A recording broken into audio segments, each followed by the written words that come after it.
What's up, people? Thursday night, Birds of a Feather. Miles hurt again. Running backs matter, especially healthy ones. Let's go.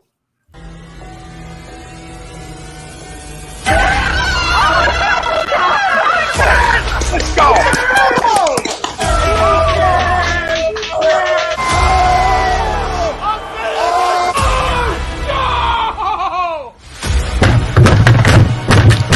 This ain't the fuck like or this game he stink. Oh shit!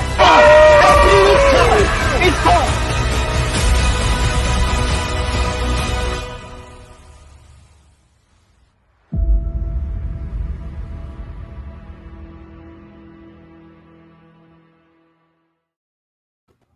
Hey, ladies and gentlemen, Birds of a Feather on A2D Radio, brought to you by Manscaped. Get 20% off plus free shipping with the code A2D at manscaped.com. That's 20% off plus free shipping with the code A2D at manscaped.com. It's time to throw out your old hygiene habits and upgrade your life. We are live on Facebook, Twitter, YouTube, Instagram, and everywhere you download your podcasts. So if you're listening to us live or under commute, we greatly appreciate the support.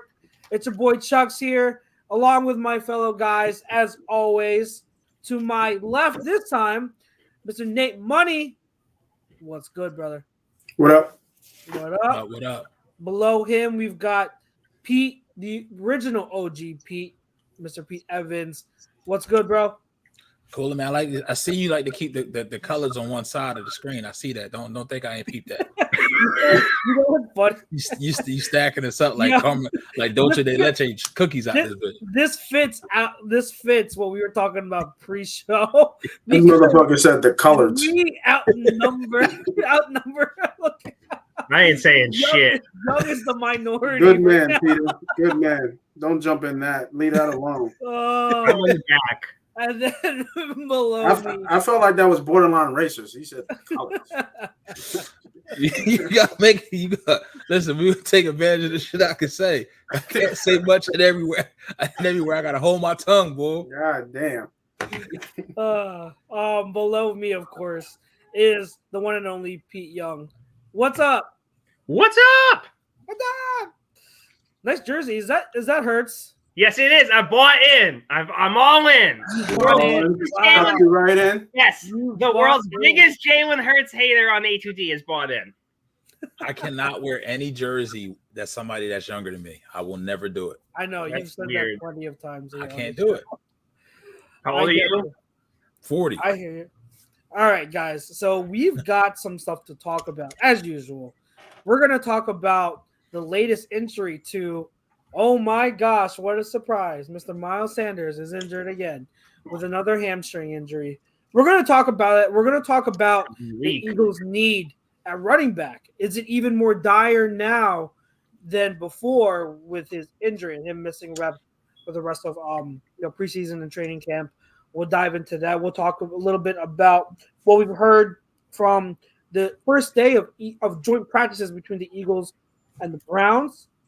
See how, what the word is. And we'll maybe even talk about the Brown situation going forward now that the suspension to one Mr. Deshaun Watson has been increased to 11 games. What does that mean for the Cleveland Browns in 2022? And second half of the show, we got some fun stuff to talk about. We're just going to have a little bit of a fun conversation. Which was worse, Madden or the NFL Top 100? I want everyone to give their opinions on which one is worse. I know I have a lot to say, but like I said, before we get into all of that, we're going to start off in the first half, which is brought to you by eXp Realty LLC. If you're looking to buy or sell a home, if you're looking for a change in career or brokerage, contact Alan Foy of eXp Realty LLC at 302-682-8820 or visit him at alan.foy@exprealty.com. Our poll question for this evening, which is brought to you by All Campus, home of the ATD Ram booth. With Miles Sanders injuring his hamstring, the Eagles must bring in another running back, agree or disagree. I'm gonna do something a little different tonight because I always let you guys go first. I want to go first because I want to get it off my chest real quick because you guys all know people know me here as the Miles Sanders guy. I refer to him as my son, but I want to make it very clear that I've been completely objective when it comes to his injury history. I've said numerous times that is the thing that's the main thing holding him back. And I don't think that's even like I don't think that's being unreasonable at all. So with him getting injured again, it just to me it puts more of a spotlight on the rest of the guys that we do have. Now, I am going to disagree to the poll. I'm going to say it's not a must that we bring in another running back. The reason why I say that is because even with Miles out, we've shown behind this offensive line that Gainwell and Scott can hold their own, and with this team, I really do believe this team is going to be more of a pass-heavy offense. I don't think we need necessarily to run the ball 30 times with our running backs a game. I don't think that's going to be a repeat thing this season as it was last year. So I don't think we're going to need that many carries from our running backs. And another point is we saw him have a pretty decent game in the reps that he had against the Jets. Kennedy Brooks actually ran well. I'm not going to overreact and say like he's the next coming of I don't know like of Marshawn Lynch or anything, but what I expected from him coming out of the draft, it's still consistent. I still want to see what he can bring to this running back room. So I'm curious to see what he can bring. So I'm not going to say it's a must. I don't think it's necessary to bring another running back. However, I am definitely not opposed to it. And you guys all know the one guy that I will absolutely bang the table for is Kareem Hunt. I would absolutely love if the Eagles came home from Cleveland with Kareem Hunt on the team. Bring him back to Philly. Just bring him back. Just put him on the bus, on the plane, whatever, and bring him back to Philly. I would love that. So even though I disagree with the poll, I don't think it's a must. I'm not opposed to it, especially if it's Kareem Hunt. So whoever else wants to go after that, that's my answer to the poll. Let's start with the left side. Go ahead, Pete. Go ahead, PY. Oh, yeah. Go ahead. Yeah. I'll just wait in the wings and chill. Yeah, I'm gonna disagree because, I think just with Miles Sanders, you knew the injury was coming. It wasn't like if, it was when. He can't stay healthy. This is his MO since day one. It sucks. He's super talented, but he can't help himself. It is what it is. And it's usually after he gives a big speech, and then 2 days later he pulls a hammy or he chips a tooth or whatever it is this week. But like Chuck said, this O-line is stupendous. It's a top 5 O-line in football. I could probably run behind this O-line and get a yard or two. That's how good it is. Would I love someone like Kareem Hunt? Fuck yeah. But based on what all my people in Cleveland, they're telling me that's not happening anytime soon. What's most likely is going to happen, and no one's going to like this, is they'll bring Jordan Howard back. That's literally what will happen. It's going to happen. You know it. I know it. Everyone knows it.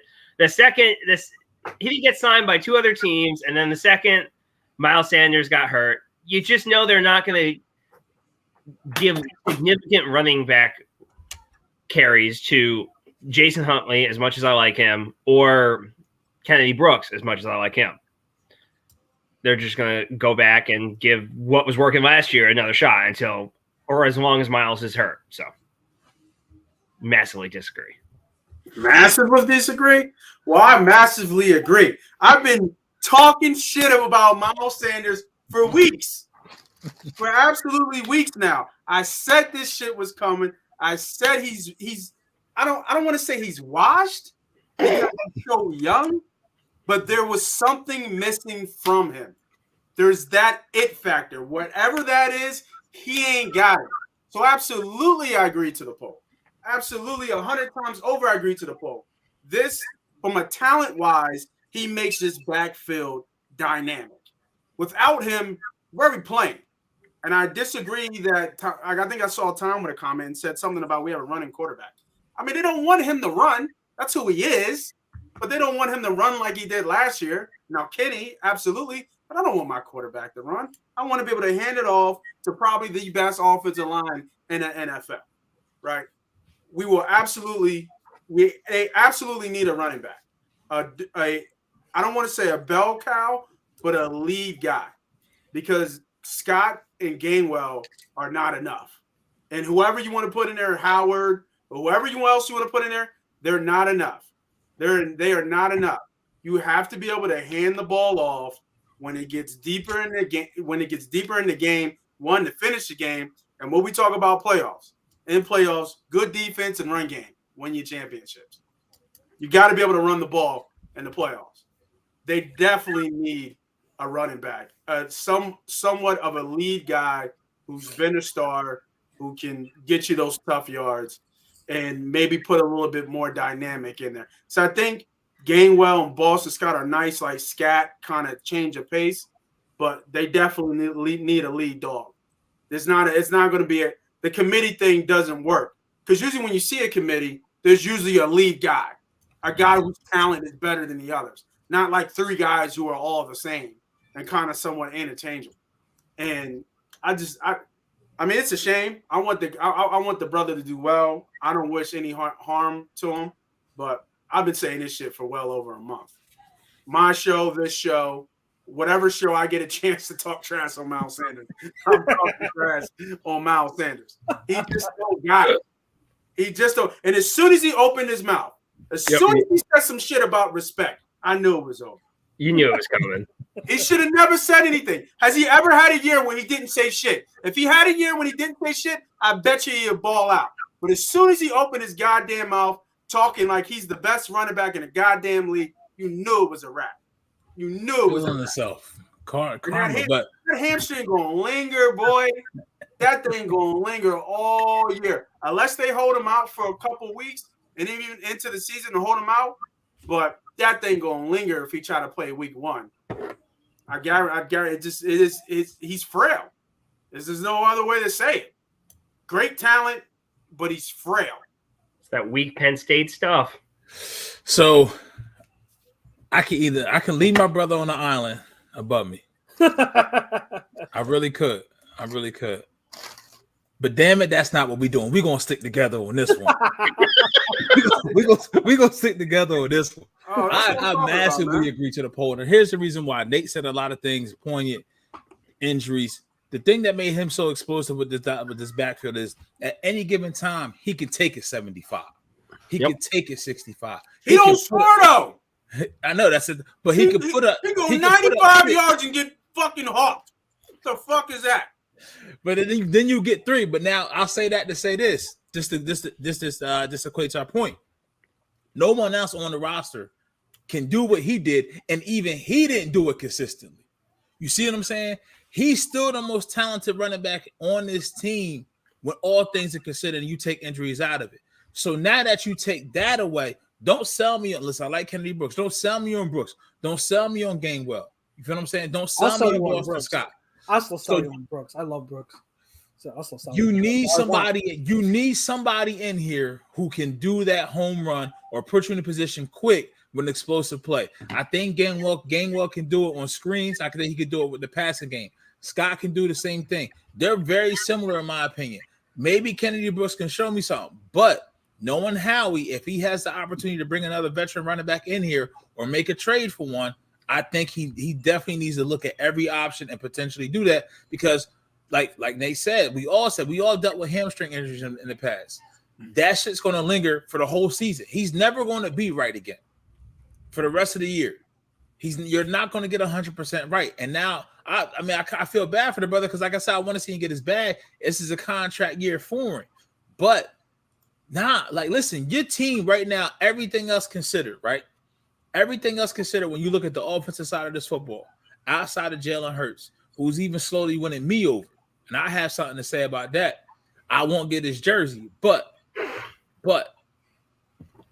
you need to capitalize on the opportunity because I think every team in the division, the Giants ain't ready yet to take that next step forward. I think Washington is going to regress, and I think Dallas is going to regress. This division here is up for the taking.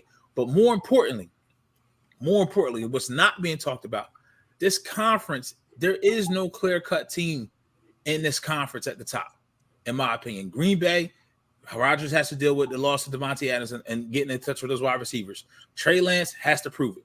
You know what I mean? Unless now with Stafford's elbow, who knows? Who knows with his elbow? Who knows if he's going to be right? And I need to see it from Tampa Bay too. You got a lot of people coming back from injury.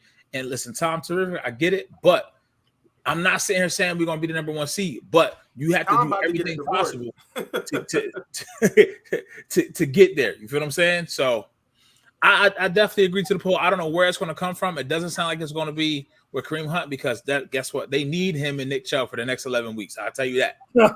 Well, they have a lot of running backs there too. They drafted Jerome Ford, and they do have Dearness Johnson. So I still would, even if it's not the Eagles, I still wouldn't be surprised if Kareem Hunt is traded, sometime before the season. Well, what if another team who has a starting running back does get hurt between now and the start of the season? I could see absolutely a scenario where he gets traded. But then you have to pay him too. That's the problem. Yeah, and maybe that team's willing to pay him. Again, this isn't just about the Eagles trading for him. I'm talking about like in general. I wouldn't be surprised if Hunt is traded. They do have talent there.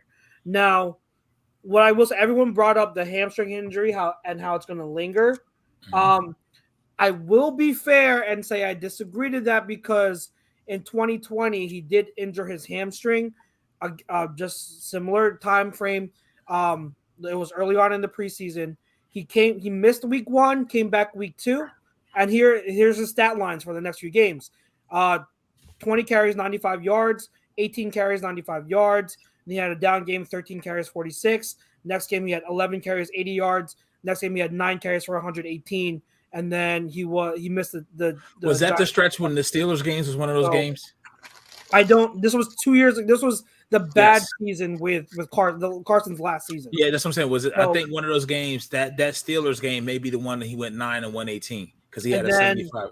And then he also that's one of the in the second half of the season after he came back, 15 for 85, 16 for 66, 6 for 15, 10 for 31, and then he blew up against New Orleans, 14 for 115, and then 17 for 64, 15 for 57. So I don't if I know hamstring injuries can linger, but if we're going off of precedent, in 2020, he did show that he can still produce even with suffering a hamstring injury early in the preseason. So I'm not going to jump to a conclusion and say that he's not going to be 100% for the whole year and that he can't produce at a high level and be great even with this injury. We don't know the severity of the injury either. Right. So question to you, Chuck, though. Why, we need to have Doc Paul Vidal, specialized physical therapy. I know it's early for your spot, but shout out. Why does this dude keep getting his hand? What is it about his body makeup that these probably to me, and he's not the only running back. There are just certain players that always get these minor injuries. I don't know if it has to do with muscle build. I don't know if it has to do with who they are. They get these minor injuries always. They just always get them, and they can't stay healthy. And it's unfortunate. I mean, we've seen – I can't think of it on the top of my head, but we've seen stuff like this with prior Eagles players. So it's unfortunate. It's just the nature of the beast. Now, I mean, Daly does bring up a good point. When he's injured, it's always minor. He's never had a major injury where he missed like half of the year or the whole year. So to be fair, that is a good thing that they're minor injuries, but the fact that it's consistent minor injuries every year it's something that we're all worried about. And to your point, to you and Nate's point, that with him not being reliable for at least a couple games a year, you need a lead guy. I totally hear that, and maybe it's just the nerd in me talking, but this is why I feel that's how high I am on Kennedy Brooks. And you can scoff at it because he's undrafted, but again, we're talking about running backs who go in the late rounds get undrafted all the time who make a name for themselves. I've never said Kennedy Brooks is going to be a star, but I do think Kennedy Brooks can offer something that no other running back on this team can. And that's that physical presence on the interior who can run the ball when you need him to and grind out those tough yards. So did it constantly at Oklahoma. Watch him play at Oklahoma. He did it constantly. I talked to, I put up a clip from his one run against the Jets. It was a really good run where it was 3rd and 5 and he ripped off a first down where he cut it back inside. Excellent vision, excellent finish on the play. I posted it on Twitter and it blew up a little bit, but I got so much feedback from Oklahoma fans that kept saying he did this all the time in Oklahoma. Constantly creating, constantly getting tough yards and making plays happen when there's nothing there. So you see it when you watch his college tape. So I think he's a good running back, and I think he's going to be a good running back in this league. I think he just needs a chance. I seriously, I've seen enough of Huntley. Get him out of there. Please get him to see something. I agree. I don't know why he's getting majority reps, but after that game, he's Brooks should be getting his reps because Huntley just bounces stuff outside. He doesn't have contact balance, doesn't have power. He's not. I don't want to see any more of him in the backfield. Brooks should be getting his reps. So if I didn't believe in Brooks as much as I do, my answer to the poll question would be agree. I'd want someone else to come in here, but what makes me different is the fact that I do believe in Brooks. Even if I'm the only one in Philadelphia, in Eagles Nation, that believes in Brooks, I'm standing. Well, I'll say that to this. I'll say that to this. This to that, I should say. Forgive me. We first have to figure out what type of identity Nick Sirianni and the Eagles want for their running back. Do they want somebody? So I think, and I may be able to speak for Nate here. I think they want somebody like a Sanders, and he's just not it. They want an explosive running back. I think that's what the organization is looking for. Now, if Brooks can win them over to be that slow, not to say slow, but that pacing steady back, that may win. So I think when I answer the question with the poll, I'm skewing it to what eyes and what perspective the Eagles are looking at it through. You see what I'm saying? Yep. To where I know Gainwell, Scott, and Brooks for everything that you just echoed, how good he is and what he does do well, he can't take it 65, 70. Even if he's getting hawked from behind, like Nate said about Miles, even if he's getting hawked from behind, he can't do that. So do they change their identity and their run game to fit a Brooks, a Gainwell, or a Boston Scott, or did they just try to go find competition, something that's similar to Miles? You see what I'm saying? So I think that's what they have to identify. But just from the outside looking in, to answer this poll question, solely based on Miles was their RB1. He was their RB1. That style of running back was their RB1. That's why I say there's other 3 running backs that you have on the roster. For every good quality that they have, they're not him. So that's why I think you need to bring somebody in. I think if you go into the year with just Brooks, Huntley, if you go in a year without a healthy Miles Sanders, I think you're in trouble from a running perspective. I like Gainwell. I think Gainwell is better. Is the better out of the 3 if you're not talking about Sanders being part of that. So say if it's Brooks, Gainwell, and Scott, I think you would lead with Gainwell and just see how he does, and then kind of relieve him because I don't. He's a little bit smaller body, so I'm not sure if he can take 15 to 20 times a game. Yeah. But I think Gainwell's more closer to what Sanders is, just in terms of his body type and his style of run. A little bit better maybe in between the tackles.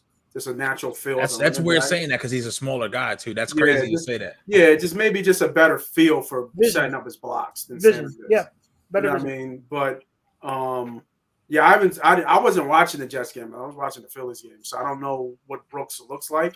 But I think you find gems undrafted late in rounds with especially with the running back class. So, but I think those guys need to take time to develop.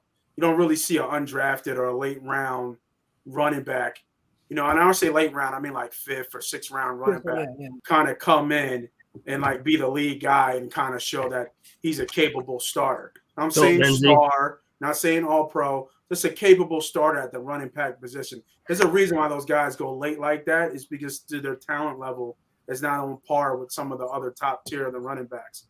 So even in this week coming up, I think there's a huge Mets and Philly series now. So I'm not sure if I'll be watching the preseason game anyway. But I still think they're in trouble. Like, and that's why I agreed to the poll. I still think you need some type of talented back because you don't want to put the running part of your offense on Hurts. Like, I understand what he is, and I think we all understand what he is. He is a leg run first quarterback, but you don't want that to be your offense. Mm-hmm. You know what I mean? He's just like, I don't think that's a smart way to do this offense, and I don't think that's what Sirianni wants. That's kind of what they went to last year. Now, obviously, that worked, but I think that you got to air it out. You have to air it out in this league. He's got to be able to throw the ball downfield. And what we saw or heard the rumors of this practice, you know, our offensive skill sets are close to, I guess, being elite. From what we heard, because from what we heard, they torched them on 7-on-7, 11-on-11. Smith and Brown just torched them, especially Smith having another strong showing. So I think you got to stay to that. That's your strength, right? That's where the most talent is, in my opinion. Yeah. Even with Sanders on the field, the most talent is in your passing game. Yep. So you have to let him air it out. Yeah. You know, I haven't seen Goddard do it yet, but you know, from what we've seen from Goddard, he looks like he could be a top 5 tight end in the league or a top 10. Yeah. You know, in the maybe like top 8. My fault. He's another one that's been having nagging injuries every year. So right, exactly. So, and then you have a two outside, and then you have somebody interchangeable from your slot position, whether it be Pascal, Rager, or Quez. Yeah. You have an explosive passing offense with a running quarterback. So that allows for a lot of things to do, a lot of lanes, a lot of RPOs. You can do a lot of misdirection, a lot of stuff with that. So I think that you got to get talent in the running back position. If Sanders is down, hopefully get him back. Maybe, weather the storm for a couple games if the injury is severe. But if he's going to be out significant time or there's any damage to that, I don't like this offense without a dynamic running back. Yeah. PY, you got anything to add to it? Or? I just want to say there's a guy out there, one of a kind guy, a Super Bowl caliber running back that's out there. I just want to say, Corey Clement, he's available. I knew this was not going to end well. Nate, to what you said, I agree everything what you said about the passing game. The one thing I will disagree on is we see very often almost at least one running back every year that was drafted late or undrafted that does break out. I mean, last year we saw Elijah Mitchell for the Niners. A couple years ago we saw James Robinson. We all know what happened. Arian Foster was undrafted, made a name for himself years ago. We also had Philip Lindsay in Denver. I mean, every year it does happen where a late round running back comes out of nowhere and shows he can be a lead guy. So I will disagree with that. And that's how much I just do believe in Kennedy. But you named four guys and one unicorn out of like 32 teams. Well, yeah, I'm not talking about like the ratio to how many running backs do get drafted. I get that. But if out of all this class, out of all the undrafted or late round running backs, if I were to name a handful of running backs who I really do think are good, can outplay and outperform their value of where they were drafted, Brooks would probably be top 3. And there's a lot. There are a lot that would. I mean, you're talking about Pete, who's the other guy, our Rutgers guy. Your in-law, Pacheco. We talk about him. If we had him right now, I wouldn't be concerned. Yeah, I wish we had him. Right now. If we had him, I would not be as concerned. Yeah. There's the other kid from the Cardinals, Keonta Ingram, who for the love of God, I don't know why he wasn't getting more buzz pre-draft, but he's really good at USC. So there are a handful of backs that I'd say have potential to be lead guys for an offense, and Brooks is on that short list for me. So Did this guy say Terrell Davis? No, he's saying he was because Terrell Davis was undrafted. yeah, But that's Yeah, like the okay. ceiling. yeah. But Taylor You hit know about a Hall of Famer. Come on. yeah, Taylor Like, hit are the we nail on the head too. what does Tom say a lot? Are we okay? Yes. Like, are we okay? Terrell Davis. Come on, man. They're unicorns. That's a You unicorn. talk, you talk about Foster's a good offensive unicorn to me. line. Jesus. Arian Foster's a unicorn. Some of the comments, let's get to. Taylor Bowers does mention should have gotten Ramondre Stevenson last year. If you remember, Ramondre was one of my guys. I'm glad he's going to be the lead back for the Pats this year. Although, since it's the Pats, we don't know how long that'll last. But he's all set up for a big year. You've got Deshaun Henderson. I agree to this poll. I like him. I like Miles, but he is injury prone. You need a big back in this offense, and this hamstring is bothersome from him. And it's crazy because he doesn't even get 15 carries a game. You don't need a big back. I want to dispel this notion that like every offense needs a power back. You don't need a power back, but it's nice to have power backs in the game, Chuck. Like they're a diamond. I mean, who's your power backs in the league right now? Power backs in the like pure power. Yeah, like who would you consider a power back? I mean, Derrick obviously, I can't. Derrick Henry. Yeah, Henry. He's a unicorn, but I give when he was okay, like when he was in his prime, Mark Ingram was another power back. Out of this running back draft class, Tyrion Davis-Price, drafted by the Niners, he was the most pure power back in this class to me. I mean, I'm talking about right now starting running backs on teams. Can we trade for Trey Sermon? Josh Jacobs? Oh yeah, can we trade for Trey Sermon? He's fourth in the depth chart for San Fran right now. Maybe Harris, Najee. Yeah, power back. Najee's power back. Najee, Henry. I mean, but when you look at the list, like would you consider Jonathan Taylor a power back? Fournette as a power back. Yeah. I mean, I think Gibson doesn't have the body, but his style is more straightforward. Yeah, Gibson's not. Mixon? No, I wouldn't say Mixon's a power back. No, I wouldn't say Mixon is either. I think to me, Mixon is north and south guy, right? A guy who's really he's like he can do some other stuff, but his bread and butter is north and south. Like Derrick Henry, he can run zones and traps and power and all that stuff, but his thing is north and south. Like he gets upfield, and once he gets to the second level, it's a wrap. And to me, Gibson's like that. Gibson is a north-south guy. Harris is a north. Harris, he runs violently. You know what I mean? Maybe Chubb-ish. But I mean, like true power back of what the sense is, there's not a lot of them. Tracy Donaldson hit one AJ Dillon out of Green Bay.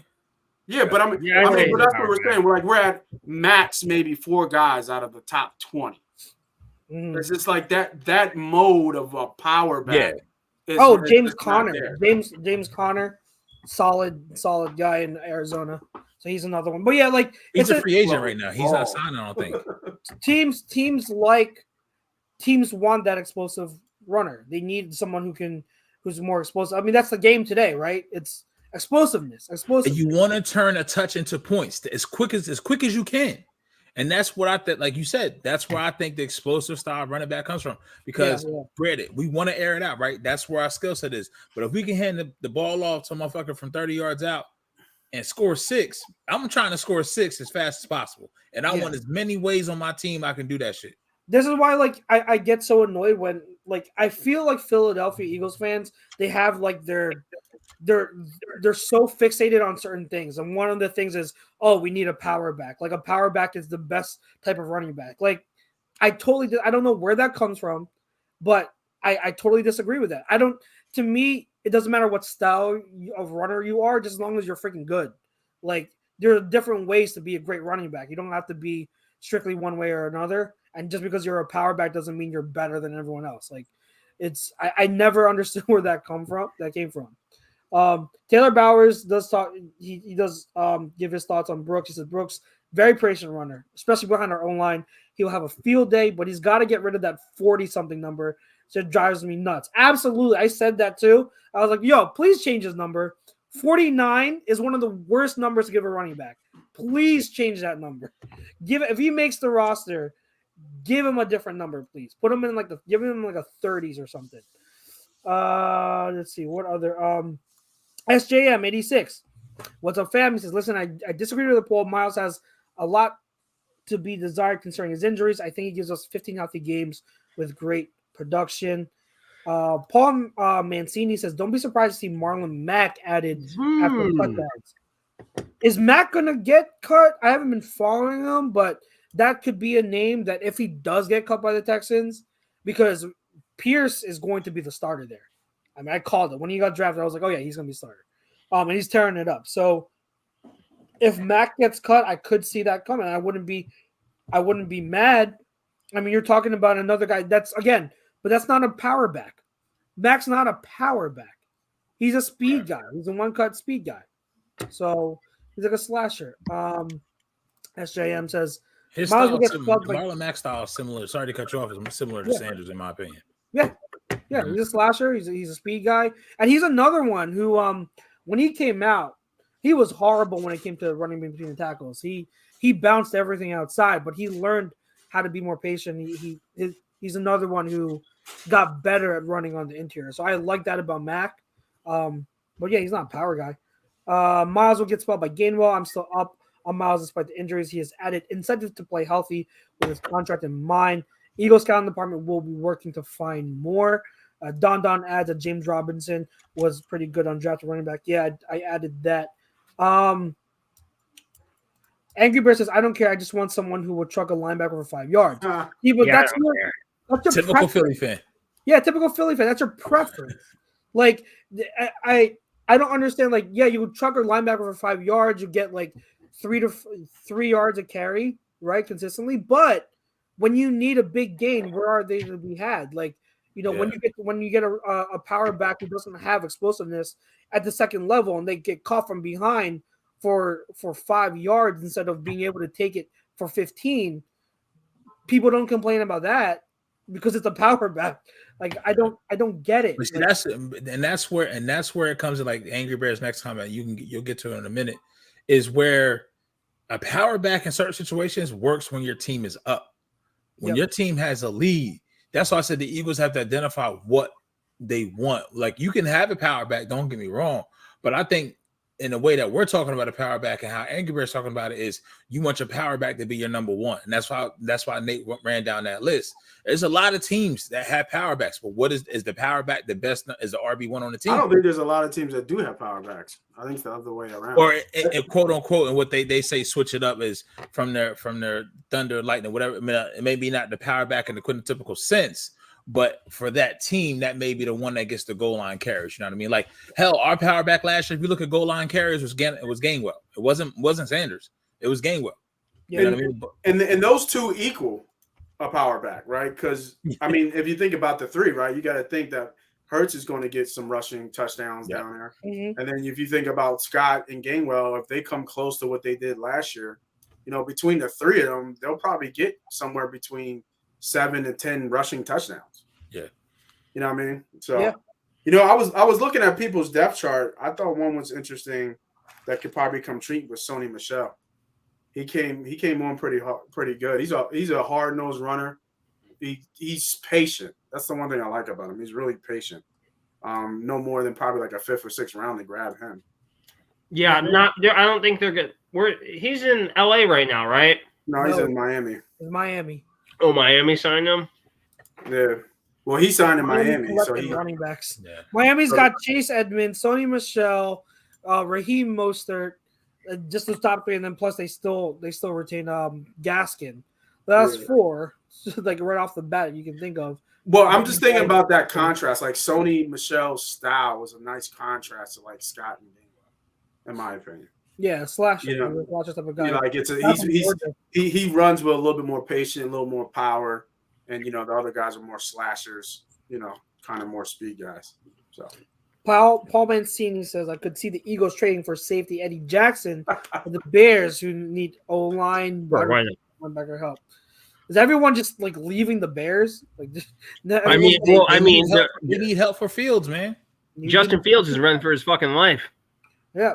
I mean, that would make sense, Dillard to the Bears, because they're about to lose another one of the tackles who wants out. So, absolutely. Let's see what other.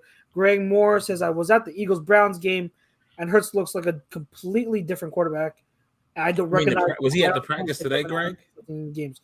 Game or is it practice, Greg?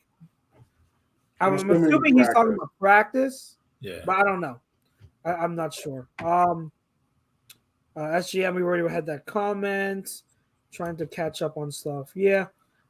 Keep it coming, guys. Keep it coming on the chat. You guys are doing. Tom said if Miles can somehow stay healthy, it would be glorious. It would.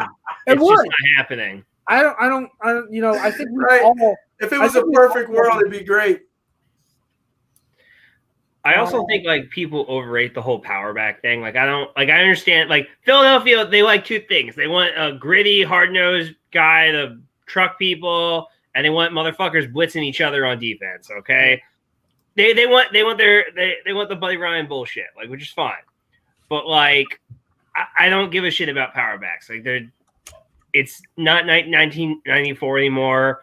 That style's just not as popular. And like everyone was saying, like power backs, they're just not a huge thing like they once were. Like everyone was a power back at one point. Like it was like a whole league. Here's a great question for y'all. When have the Eagles ever had a power back? It's a good question. Really? As their number one or just a power back? No, as their number one. Deuce Staley. Not that I could. Yeah, maybe Deuce. Deuce. That's a lot of fun. Is that the list though? Is it Deuce and that's it? So was Wilbert a power? Would you consider Wilbert Montgomery a Wilbert power was not a. He was not. Wilbert was fast as shit. He was. What about Keith Byers? I don't know. Byers was Mitchell Walker. Byers was a tweener because remember Byers was a fullback. Yeah. You also had Ricky Waters. But Yeah, he's not I love Ricky Waters. Being a power back. He does. You Is know the power back? Ricky in the Hall of Fame yet? Because he deserves to be in my opinion. He's he not was in the great. Hall. I don't think he But was. yeah, I'd say the last one we had to do. I mean, I wouldn't. People are going to say Blunt, the Super Bowl year, but He Blunt wasn't the number one. He wasn't number one. Ajayi was, and I wouldn't say Ajayi was a pure power back. Ajayi was like he was a hybrid of like he was a rocked up runner that had elite contact balance and elite feet. So he like had such good agility because he played soccer. So his feet were amazing. But Knees was shit. Is that why his knees were shit? But like he was so like unique in his style because his feet were so good and he had such good contact balance and shed tackles. But like I don't think I would classify him as a pure power. Yeah, back. I don't qualify. I don't think. Yeah, I'm seeing names in there. I see Buckhalter. I see Ricky. Buckhalter wasn't. Yeah, Buck wasn't. I don't think Buckhalter was. Buckhalter was just a decent running back. You won't qualify him as a running back. You can kind of give Blunt RB1 because Ajayi didn't come until the trade deadline. The start, Blunt is a power running back, right? Yeah, somebody who like he just falls forward. Not somebody you can give the ball 25 times a game. Not somebody who's going to truck you, but somebody who's a bigger back that just literally falls forward. Yeah. You know what I mean? Like he literally, like he does not go back. He does not get hit back. Now, all running backs get cracked, but I don't know about Ricky. I remember watching Ricky run, and Ricky could do it all. Ricky could run with power. Ricky could run, outside. He had speed. He could catch the ball at the backfield, but he was a West Coast running back. West Coast running backs are not power backs. Right. I mean, the last one you saw was what? Roger Craig? You know what I mean? He was in the West Coast too. Yeah, but I get what you're saying. Ricky thrived. He was one of those receiving running backs ahead of their time. Like he could do it all though. Yeah, he could do it all. We put him in the category as power running back. I don't think so. No, I hear you. I get what you're saying. I don't disagree to that. I hear what you're saying. I honestly think Deuce would be the last one. Yeah, it would be Deuce. It's really just Deuce. Yeah. Because after Deuce, it was Westbrook, obviously, and then Westbrook to Shady, and then after Shady. And the point I'm really just saying the point I'm just really saying is just that that's not the Eagles' style, right? Yeah. It's just that they just don't go for those type of, right? It's just like we don't draft linebackers high. It's the same thing. We just don't draft or deal in our scheme with power running backs. Yeah. Yeah. Oh, there was the one exception. I won't count them because it was 1 year, and we all know why that 1 year. But 2014, Chip Kelly, DeMarco, and Ryan Matthews. But I won't count it because it's Chip Kelly. Chip Kelly, like that's like the. I'll give you Matthews. 2015. I said 2014. That's 2015. But yeah, that was DeMarco for that 1 year, and then Matthews in 2016. I like Matthews. He worked well here. Matthews did he? Yeah, just concussions, man. He just got hurt, but he was productive when he played. I mean, it was obvious he was better than Murray in this system. Yeah, in that system, it was way. Yeah, that's because they actually ran him properly. And then even after that, when they changed system, he was still good, decent. Because he was a lead back when Doug first got here in 16, wasn't he? Yes. Yeah. Him and Sproles were the and he was decent. Yeah, he just got hurt. Yeah, I wonder what he's up to now. I hope he's watching the show. Watching the show. I hope so. I would hope so. If Ryan you're watching Matthews the show, Ryan Matthews, thank you. And then Ryan Matthews is gonna DM us. Matthews with one T. Matthews with one T. I always remember that. So while we have a few more minutes left for the first half of the show, guys in the chat, keep it coming with the running back talk. You know I ain't gonna complain, but I do want to talk about a little bit of Eagles-Browns practice, and then also, what are your thoughts on the Browns this year? We touched on the running back room a little bit, but now that their quarterback that they traded for is suspended 11 games, I wanted to see your opinions on just a quick outlook of what their 2022 season now looks like and how they're going to have to adjust this season. Now that Brissett is probably going to be the starter for 11 games. Where do they go from here? And I don't think anything really changes for them, to be honest. I think they knew this was a possibility. Yeah. So I think those guys in those locker room, I think the organization knew that he could be suspended for possibly the whole year. So I think they were ready for this. It was just whether it was going to happen or not. Yeah. You know what I mean? So I think and you know how it's so the NFL is fucking funny, right? They suspend him and let him come back on the Texans game on the 4th. Yep. Right? How does that, you know what I mean? Like at the end of the day, it's all about money. At the end of the day, it's all about money. It's all these magic tricks to think that they really care about shit and they're correct, and it's just all about money at the end of the day. I think I think nothing changes for them for the Browns. Like obviously with Watson on the field, they would have been a lot better team. Probably looking at possibly a playoff team, especially in that division. That division's still kind of up in the air. Maybe not so much. I think the Ravens are a dark horse in that division, but Baker Mayfield was the. What'd you say? I said Baker Mayfield was the best thing to ever happen to Cleveland. They went they had 1-33 and won before Baker Mayfield. He took them to the fucking playoffs and he won a road playoff game. Their first playoff win since 1993. He made them fucking relevant. I understand it didn't work out in Cleveland for Baker, but he made that whole franchise fucking relevant again. Can we stop with this? I'm a Baker fan. I'm a Baker fan, so I completely agree. But like I said, I don't think it really moved the needle as much as people might think, because I think they knew that was coming, and his contract signifies that, right? Yeah. His contract for this year is what is it? $250K or $450 or whatever, how much it is. I thought it was $1 million or something like that. Yeah, or even it's $1 million for the first year. For out of $250 million deal, the first year is $1 million. So they knew it was coming. This is no surprise to that organization. I think they were ready for it.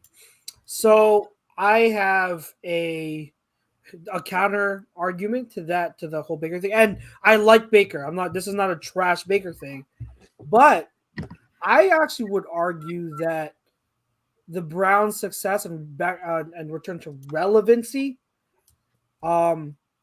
I'd attribute that more so to Nick Chubb than Baker Mayfield. Oh, I massively disagree. Nick Chubb is more important to that offense and just done more with that offense than Baker has. And I'm not saying that Baker, again, I'm not trashing Baker, but look how Baker has succeeded in the years that he's played well. That's off of play action, and it's off of them leaning off the running game. Nick Chubb is a top 2, top 3 at the least running back in the NFL that has helped carry that offense and that running attack, which is a run first team. So I'd argue Nick Chubb has been more important on the field, Chubb, but that's the same thing I'm thinking. From a visual standpoint, from an image standpoint, that's all Baker. Because he was doing all the progressive commercials. When was the last time a Browns quarterback was doing all the progressive, had that much marketability? You feel what I'm saying? So I like Nate said, from on the field perspective, yes, Nick Chubb, and not even just Nick Chubb, that offensive line, how they built it around Nick Chubb. The defensive line, you forget Myles Garrett was the number 1 pick before. They started to change the culture, but Baker made it to the point where it was out there in the forefront. You feel what I'm saying? And then they trade for Deshaun, they pay with money, and then here we are. I guess from a marketability standpoint, that's fine. And I won't disagree to that. But like SJM86 says, he pretty much agrees with me. He said Baker won in Cleveland, I get it, but he wasn't good enough to stay. Chubb plus the defense, Myles Garrett mainly, drove that team. Baker facilitated and didn't lose games QBs prior. So if you want to talk about off the field marketability and branding, because he was the number 1 pick, sure, I will give you that. I'll concede. But in terms of on the field importance and the Browns actually winning games, it's Chubb, and I will say I will also add in Garrett to that too. So see, I just massively disagree. I watched every Baker Mayfield game since the second he came every Chubb game with the Browns. Like when Baker was on, like those final 10, 12 games in 2020, he was elite. Like he was top 10 quarterback during that stretch. That's how elite he was playing at.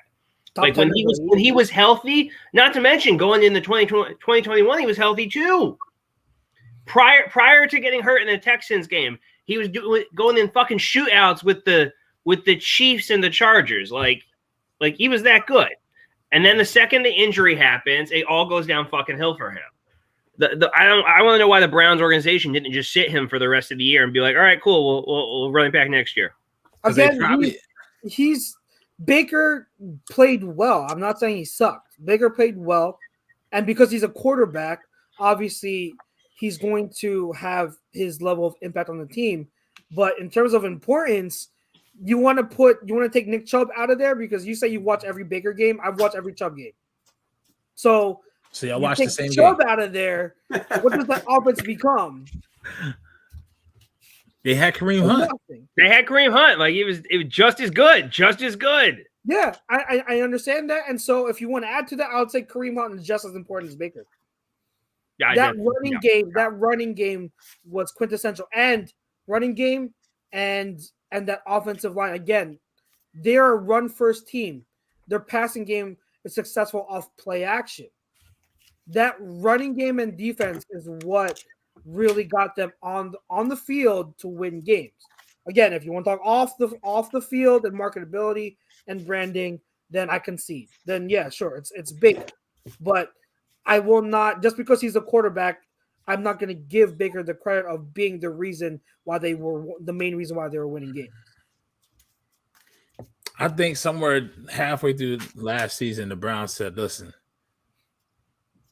we need to go after Watson. They knew what needed to be done to get to that next level. They saw the groundwork of Stefanski's system there. They felt like they had the proper coaching staff in place. And then once Baker started going at the fans, it was a wrap. Because at that point, you know what I mean? The Hasms had a reason to trade off. Stop.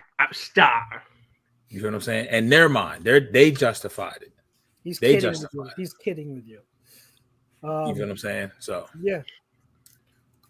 SJM says main argument against Baker. If you are that good at quarterback, how do you get replaced? Can argue Cleveland is a dumpster fire, but he was replaceable. Because Deshaun is one of the top 5 quarterbacks in the fucking league when he's on point, if not top 3. That we Now, you're not going to see this dude play for almost 2 years, but people forget that. Like, this dude was in Houston with trash. When we went 4-12. But his number, they without that Forbes, they Detroit Lions. Without him, they Detroit Lions. They putting up an offer. You feel what I'm saying? So you're comparing a tight end to a quarterback. I already know your football level is below me, and I shouldn't be talking to you. Let's not get that far. I mean, SJM has made some good points. SJM is one of love you, SJM. I got your back. Baker, if heaven was human, says Baker is exclusively a shotgun / pistol quarterback, air raid guy. Stefanski is an old school guy. Said Stefanski's offense never fit Baker's skill set. So SJM also says Deshaun is top 5 when he isn't getting the rubby. Love you long time. He wasn't looking top 5 the last time he played. He was playing up James Mills numbers. That they were doing in pregame. I'm sorry. Did you guys hear the chant? No. It was like the chant is "You sick fuck." You sick fuck. You sick fuck. That's what at the pregame when he was playing in the pregames, the fans was chanting "You sick fuck." Oh my god. Yeah, he deserves every fucking second of it. Have you guys read up any feedback of how the practice went today? I didn't get to read a bunch of it. I know that there's a lot of this. Yeah, no, I did. I glanced at it to make sure because I was like, man, Chuck is a goddamn nerd. He's gonna know this shit, so somebody's gonna have to talk. So you had Devonta Smith on Richard LeConte, who's there. I think he's like the Browns' like third safety, and he just beats him. And I think he's going back and forth, man. I haven't whooped your ass this bad since the championship game. Yeah. No, like they like our receivers cooked them, and specifically Smith and Brown. Like they cooked Denzel Ward though. That's all I need to know. Because Denzel Ward's like one of the top 10 corners. Yeah, they just cooked him, and it was.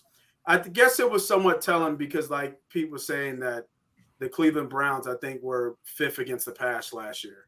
So it was, Hurts was on. I think somebody made it not an attempt, but made it a point to tell the story that he rolled left and threw from his offensive left side across his body, and he just they just said Smith looked like he was the best receiver, like easily on the field, like nobody could keep up with him. His route running, he's motivated, elite. Bro. His route running was elite. And I think I said it on this show. I'm almost positive I said on the show. I think Devontae Smith will have a better year than Brown. I can see that. I was right there with you. It could get ugly because that kid is a problem. I think I'll say it this way. If I didn't realize how I want to put it, I think statistically, AJ Brown could or probably will have a slightly better year because he's going to get a ton of targets from Hurts. That's his best friend. I think he's going to get a ton of targets. However, I think overall Devontae at some point is going to develop into a better receiver than AJ Brown, even if he's not getting the targets. Because remember, you can get open on your route and not get the ball thrown at you. So Devontae Smith could be getting open every single damn play, and we may not know it as much because he's throwing to AJ instead. So that's how I'll say it. But it's a good problem to have, considering our history of wide receivers on this team the past few years. So, and even the offensive lineman, I think they said Dickerson just planted somebody in the ground with a pancake. Yeah, and one-on-ones. Like it was just the whole team. They're just a better team. It showed on the field. What we talk about on paper showed on the field in the joint practice today. I don't want to get hyped. I hate the stats. Yeah, I just hate the practice stats. Like it is crazy that people really take practice stats. If he doesn't get 30 touchdowns in these practices, you can't be elite. Let's be clear. Isn't it just one guy Yes, it's ESP. It's He's the just only one one. guy taking stats at practice. It's just like he's 12 for 15 with 3 touchdowns, 105 passer rating. I'm like, yo, we practice, bro. Like, what the fuck are we talking So about? the stupidest fuck thing about it is ESP is going on this rant about how if he doesn't have 30 touchdowns because that's where he thought he should be, he's gonna like not regress and not have a breakout year. Mind you, that Wentz had a better year training camp wise in 2020 that he did in 2019, and Carson Wentz fucking suck ass. Okay, like training camp, like QB stats don't mean anything. Like remember, Nick Foles sucked ass in training camp, and Mark Sanchez was looked to be the GOAT, and they still went like fucking 6-2 with Foles. So who gives a shit? Remember Patrick Robinson's training camp and preseason? Oh my god, he's ready to be cut. Look what happened after that. So, Exactly. Yeah, I think that we all would say that the one guy keeping stats at practice is someone we're not really putting much credit or giving much credit to. Say less. SJM 86 says Rager could sneak up, give us a version of the Nelson Aguilar Super Bowl year. I mean, I'm not gonna. We've all said our opinion on Rager. I think especially with us on this show, we know Rager has the talent. He has some talent at least. Like he has talent. It's just all here. Can he put it together here? Eagles fan 85 says Zeke is not going to be a Cowboy after next season if he doesn't perform well. Yeah, Zeke. that's random. But I hope yeah. Zeke is a Cowboy for the next several years because he is clearly on the downslide. Thank you, Jerry. Let's see. I'm trying to see any other. If they actually wanted to win, they would have cut him this offseason. Yeah, I agree. He's an all-time Cowboy great. Not gonna cut him. All time what? Those first 2 to 3 years, boy, oh boy. No, he's an all-time Cowboy great. I mean, so was DeMarco Murray's first few years, and then no, Bro. they ran him into the fucking ground just like they did with Murray. We're talking about Zeke. We're talking about at least a good 5 to 7 years of just like being like the best running back in the league. I think he was elite for those first 3, and then he just started going downhill. I don't ever look at Cowboy stats, but let me just take a peek at what Zeke has done over the years. I think from my memory, I think he really started to hit a wall. 4 years. I think he started to hit a wall 2 years ago. Yeah, That's when he years. hit the wall. When he came in the league, 16, he almost had 2,000 yards on purpose. The next year he got hurt, and then the next 2 years he was back to Zeke doing Zeke stuff. And then 2020 he had a down year, and then obviously we know what he did. So 2 years ago.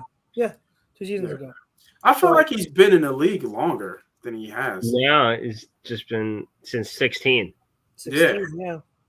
I feel like he's been in the league for 10 years. His usage rate is ridiculous. It's ridiculous. It's ridiculous. And that's why teams like the rotations, like, you'll have a lead back. The nature of the game right now is just you can be a team that has a lead back where you're going to rotate guys in. You're hardly ever seeing a team where their backup, their RB2 is only getting like 2 to 5 touches a game. Like they're going to be used. And that's just so they can keep their lead guys fresh, And I can't blame them. I mean, you want to if you're going to pay them at least a good amount of money or decent, you want to have them fresh. And if they're great talents, you want to extend their careers as long as you can. The Eagles fans said Pollard has performed better than Zeke for the past 2 years. He's fresher though. That's the one thing I will say. He's fresher.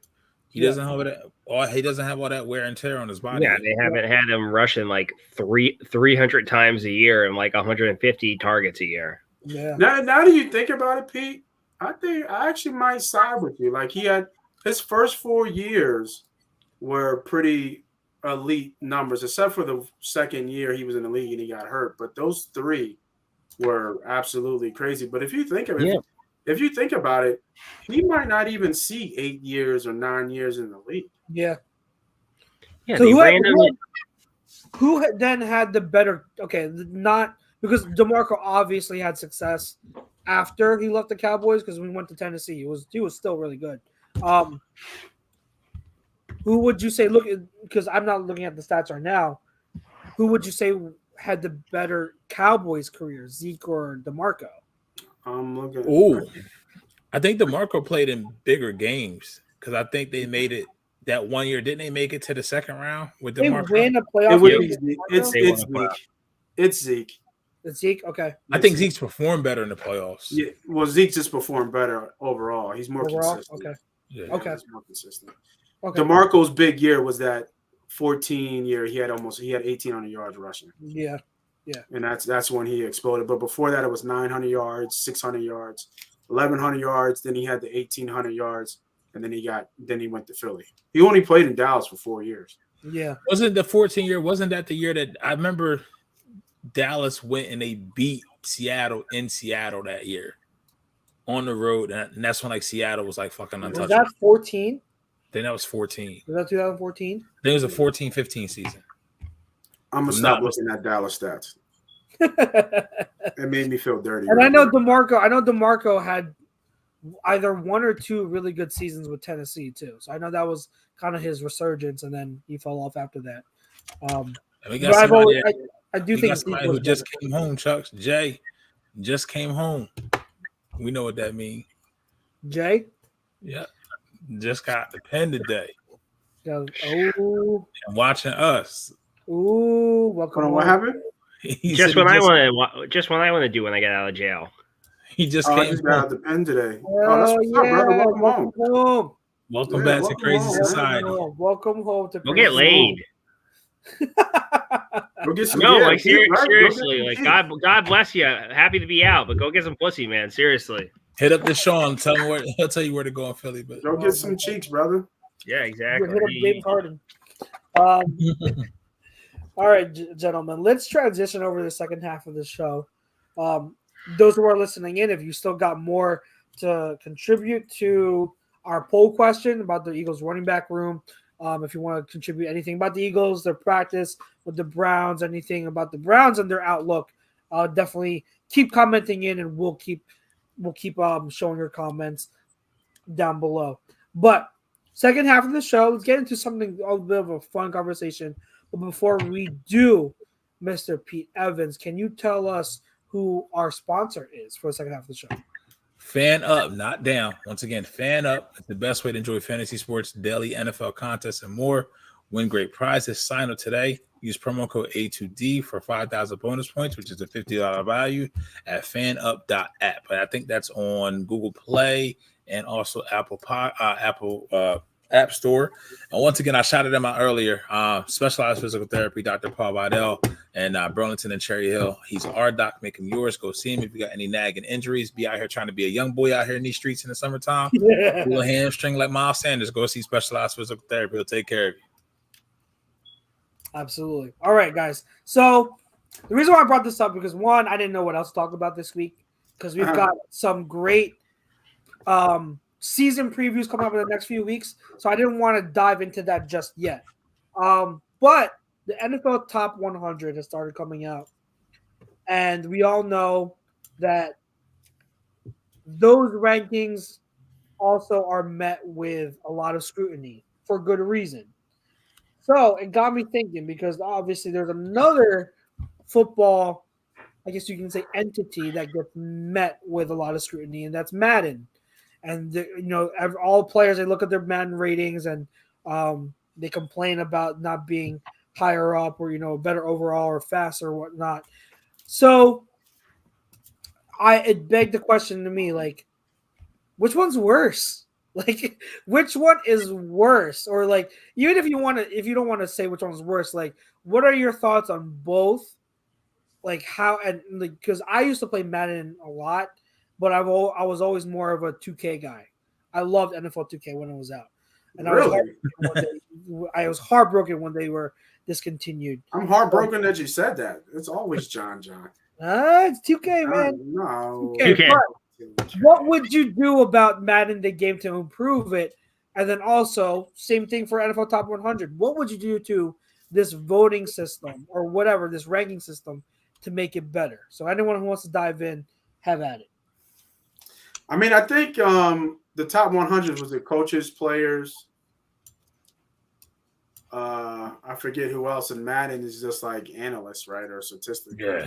Yeah. So I mean, I would. I mean, I haven't played Madden. I haven't played Madden forever, but I never really took into account Madden. I think the NFL top 100, it's probably a little bit close. Obviously, between the lines, there's some discrepancies. Like I think Slay got slated a little bit. I think he was kind of low. Kelsey to be a center, to be ranked in the top 70 players, pretty, somewhat decent. But I think I would go with the worst one is probably Madden. There's so many different discrepancies. I think it was something weird. What was it? It was like a linebacker was just as fast as a running back or something that I had saw that the players were complaining. I think it's fun that the players complain about the Madden rating. I think that's funny, but and that's probably because they all play it. So I would lean towards Madden being the worst out of the two. I will say this. I will say Darius Slay is never slighted when he gets to go home to that. Yep. So hot. Oh my god. I love Jen. Also, she's just awesome. Tangent, but yes, 100% true. Oh my god, yes. He's winning all the time. And are you guys in your homes with your wives around you? No, I would have to have a wife. I would have to have one, sadly. They're not around. Mine is. I wish mine was around. I haven't found her yet. Very, very far away is mine. So, bastards. But no, I'll go here. I would have to say Madden, just because you had the NFL 100. Even though I think it's part of it's a popularity contest, is somewhat valid because they play these. This is their peers. This is who you're going against. This is coaches who schemed against you, and maybe that scheme they had against you from week 14, and you still fucked the game up. You feel what I'm saying? So that gives some credence. Whereas Madden couldn't even get Jordan Davis to look remotely right. You know what I mean? Like, you see what I'm saying? Like you can't do that. Like, I don't know where it comes from. I think the last Madden I played heavy was 2 years ago. The one Lamar Jackson was on the cover. Oh, sooner than me. I think that was 2 years ago. Lamar Jackson was on the cover. I'm farther than that. I haven't played John in a long time. I mean, when I say play it, I mean I actually did one season and that's it. I still got people older than me that sit there and as soon as they come out and they downloaded it and they playing. I think it came out. Did it come out like today? I think it might have came out today. It may have come out today. I'm not sure. It always comes out in August sometime. I forget. I used to be one of those people. I used to be one of the people that would get Madden because it was the obviously the only football game, but I would get it right when it was released at midnight. I would take off of work the following day so I can play it all day. And that's when Madden was still pretty good.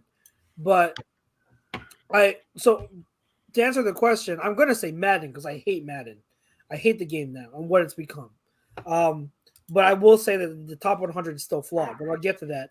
Madden is so flawed in the game because they have a monopoly on the market, on the video game NFL market, because they have the license, and they don't care. They don't care every year.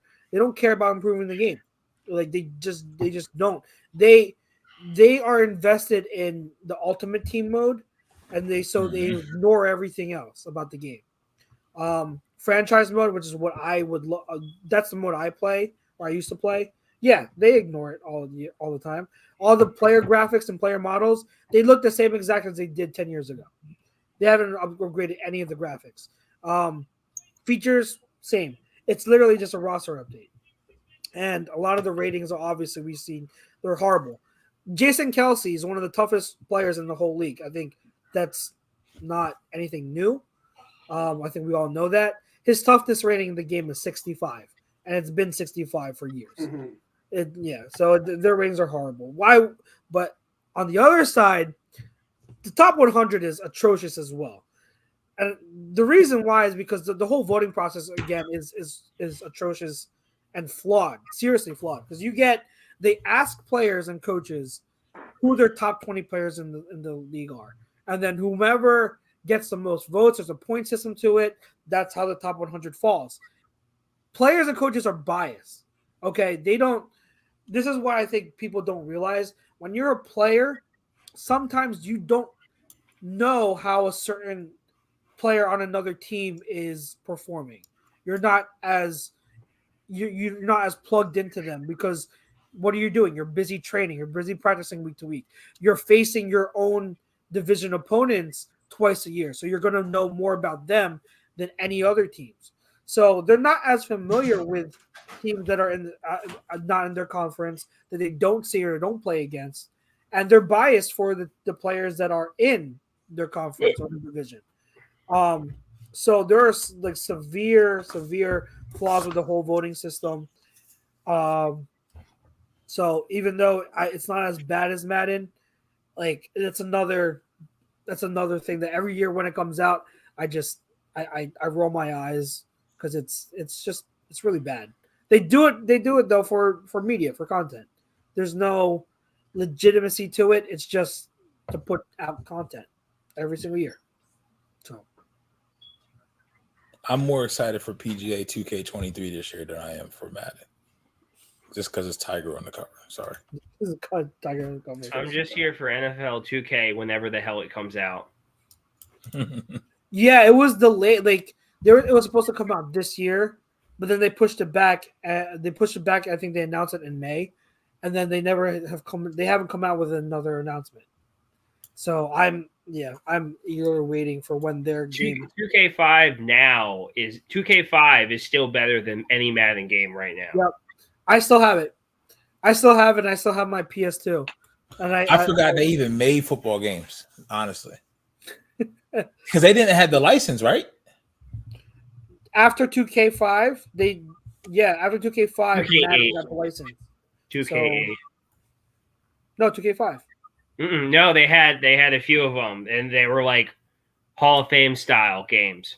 No, I know what you're talking about. That wasn't the official NFL license. That game, the teams, they had NFLPA licenses for the Hall of Famer players, but they couldn't make NFL teams. None of those teams were NFL teams, so they still didn't have the license. That wasn't an NFL game. That was just like an homage to like Hall of Famers, which was fun. I played that game still, but yeah, that still wasn't an NFL game. So what would you say the best year of Madden is? 05. Yes, I would agree. I had Who that was on the cover? Ray Lewis. Yep. Vic. I'm thinking the big game Shirtless Westbrook. too. Sorry. But yeah, 05 when Ray Lewis. That 05 that year 5 in Madden. You're freezing, sir. We may have lost him. Hello? I can hear you, but you're frozen. Did I disconnect? No, You're still frozen. here. You know what else was good? The one where they put Larry and Troy on it too. The dual one. Yeah. That That had to be like 09, 2010, maybe 2011. Yeah. Yeah, I was a fan of the Vic one, and then when they had the dual one, when they had Larry and and Palomalu. Yeah. Larry and Palomalu. I remember. yeah, that was a good one too. That was a good one. That was a good one. I'm looking at the Maddens. I think that did I buy Drew? No, I brought Hillis and Calvin. I don't think I played it since. I don't think I brought Madden since 16. Yeah, let me check. Because I'm looking at all the covers, right? The covers, and the last one I think I brought is the one with Beckham on it, and that was 16. I think I'm around that time frame too. If not, maybe like a year or two after. I don't remember if I bought the Brady one. I did not buy the Brady one. I know that for The sure. 18. And I didn't I buy don't the remember Gronk one either. Yeah. So That's I'm not too far off from you. You guys remember NFL Street though? Yes. NFL Street was Yeah, good. that was fun in the arcade. Yeah, that was fun. That was good. Yeah. That was Slugfest. NFL Street and NFL Street 2. They were good. They were so good. Y'all got me thinking about the greatest basketball ever game, NBA Live '95. Still, Oh yeah, live was all that. Cute. It's live 03. I don't know what you're talking about. I mean, '95 was still had Jordan with the fadeaway bitches. I'm reversing you all day. Yo, Kobe Bryant's NBA courtside for a 64 was still one of my favorites. Yeah. I liked All-Star. I liked All-Star 98. Okay. A good one. That was a good one. Another good basketball game. I haven't played a good basketball game. Or I haven't played a basketball game in a while, but I do love 2K. What are some of your like favorite sports games? Like, well, obviously ESPN NFL 2K5. Yep. NFL Street. Mm-hmm.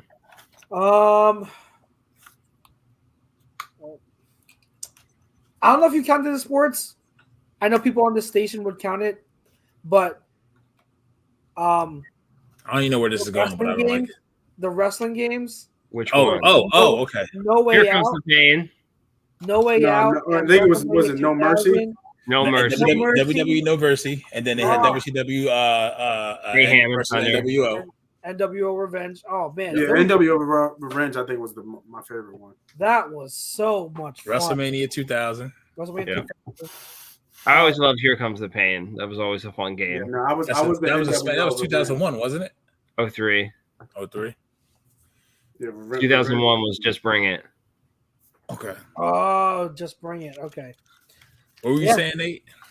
No, what he said, I said NWO Revenge. That was probably my favorite game. That was what Nintendo so 64. Yeah, I loved Ken Griffey Jr.'s Major League Baseball. I could play that all fucking day long. That was fun. I used to love call me Junior. Yeah, I used to love the EA Sports MVP joints, and I think they're getting a license back because I've never got into MLB the show. Never got into it.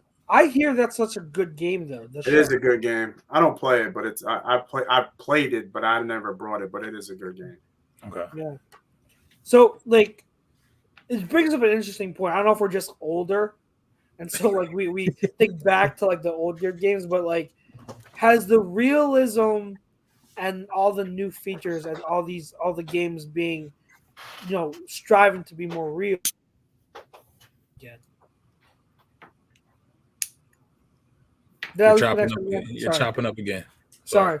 The question was, has the trend of video games being more realistic year by year, has that ruined some of the fun of these sports games? Whereas before, when it was simpler, it was just, you think it was better that way because it was just easy and we just enjoyed it? Or are we just old? And I think it's video games in general, to where it's just like the more realistic it is, they think it means it's better, as opposed to like older games to where, the quality sucked ass, but it was a fun ass game. Like, especially Madden is the exact same way. Look, I can see a sweat dripping down Miles Sanders' chin, but guess what? The game still sucks ass. I would say for wrestling games, yes. Yeah, like I remember like NWO Revenge, where you talked about WrestleMania 2000, SmackDown, Just Bring It, Here Comes the Pain. Like, all I had to do, if I wanted to do a soft move, tap the button. If I wanted to do a strong move, I hold the button. Bitch, that was it. That's all I had to worry about. Once again, like my kids, my two youngest daughters are in there playing Fortnite and do whatever else now. Yeah. Once there's 10 buttons on a controller and all them bitches have a function, you're doing too much, bro. You have to think. I can't do, like, my hands can't move that fast. You know what I mean? Like, it's too much. I don't think the wrestling games is bad, but I remember football games, you wanted to be able to do more stuff in the game, especially from a defensive side. Right? Yeah. You wanted to be able to do more stuff, like with your coverage and things like that, and maybe sit this guy in the zone while this guy blitz. You wanted to be able to do that. And then when they put that in game, it's like, oh shit, this shit is going too fast. I can't do it fast enough Right. because the offense is going. So Yeah. I don't know, man. I just kind of grew out. I'll play the classics, right? Like I'll play the classic games that come out, and obviously Madden's a classic. 2K is a classic, but I just don't have it. It's just so much time involved. Yeah. And I just don't have the time to play those games anymore, man. And like I'll play my son's Switch, Right. play some old school Mario games and fun shit like that. Yeah. Before I'll play Madden or 2K. Yeah, for sure. I sold my PS4. Was it last year? Because it was collecting dust. It was collecting dust. Like I didn't have any time to play it. And it's not that I didn't want to. I remember the last game I sat down and was invested in on it. It was the Final Fantasy remake, Final Fantasy VII remake, and I loved it. One of the best games I've ever played. What was that? I said mine's still in the plastic. Shit. I played it, but then like after that, like you don't have time. I don't have time, especially with like, all the other stuff that in life you get caught up with. And like I was picking up more work with A2D. I started to write, so like I had to watch film and do writing for articles, and like so like my time was just it was so difficult to split time and actually play video games. So I sold my PS4 and I don't have a system now. I'm seeing some of the games coming up in the next few years, especially for PS5 and just even beyond just sports games. Like there's that Harry Potter game that looks amazing. There's a few Star Wars games in the next few years that are coming out that look amazing. I'm very tempted to buy a PS5 at some point, especially once Grayson gets older, he wants to play.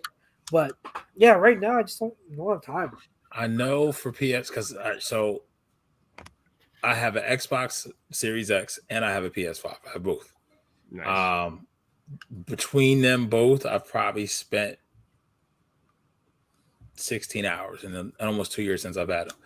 And I just brought them. I brought them for separate titles. Like I know there's another. I think Street Fighter 6 is coming out next year. Oh my god! For PlayStation, and there's a couple of games for Xbox that I play. But so, like we all said so far, and I think Pete may. I don't know about Pete, so I'm leaving you out. I'll let you speak for yourself.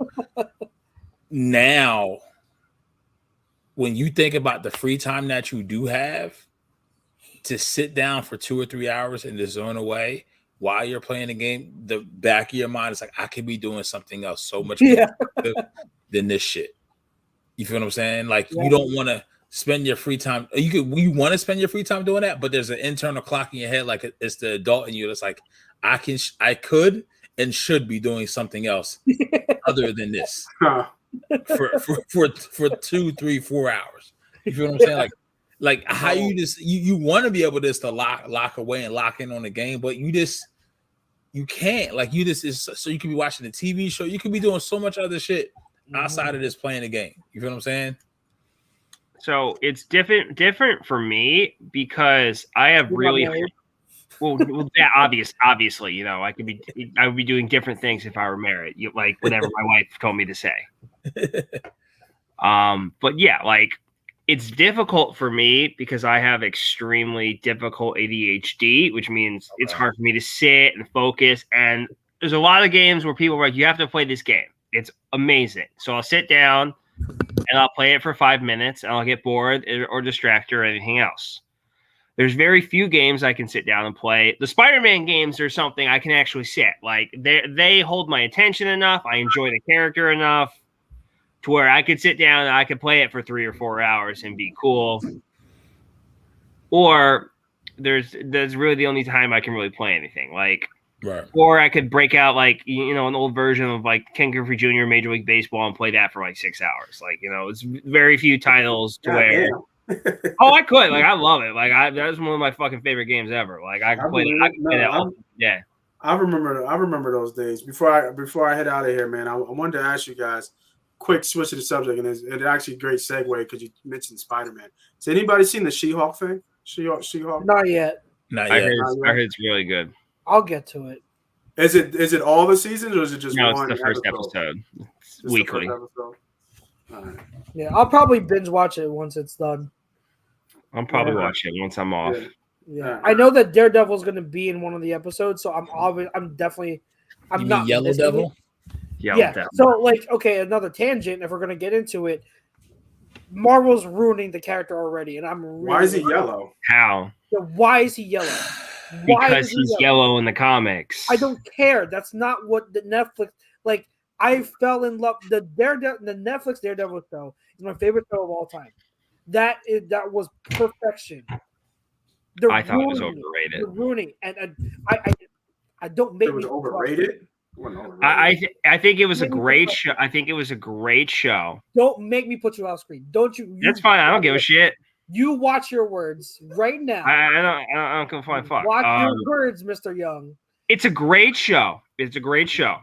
But I think people overrate it to the point where it's like, it's the greatest show in the history of mankind. Nobody can ever be Daredevil again. Guess what? There's plenty of guys who can fucking play Daredevil. And I love the guy who plays him. Like, he's great. And I'm excited to see where it's going. But, like, it's not going to be a Netflix show. Like, I'm sorry. Like, it is what it is. Like, it can be a lot of fun. Like, Matt Murdock is not just. Fun. I don't want fun. I don't want fun. Then you don't know Daredevil. Like, he can be. Like, haven't we had enough fun with Thor? We've had all the fun in the world with Thor. We've made. Go read a Daredevil comic then. Like literally. I'm done with fun. Some of his most popular. There's a reason why those shows had so much success. They were the counterbalance to everything MCU was doing. They were the offset. Because MCU was doing everything lighthearted and fun. But the Netflix shows were doing something serious and grounded, and those characters were perfect for it. Now they're just blending into all the fun, all the lighthearted. But you're saying they're blending into the bigger universe. The Netflix shit was the little cousin for like 3 seconds. Like, come on. Yeah, I get it. I get what Chuck's is saying, but I also get what Peter's saying. Like the Daredevil comic, the yellow suit. Yeah, while I like to see him in red, he is more of a lighthearted dude. Hopefully, they can blend those aspects to it. But I'm just saying, like Chuck. I mean, I gotta side with Pete here on this one. Like you asking the little brother to take over the big brother, that's not going to happen.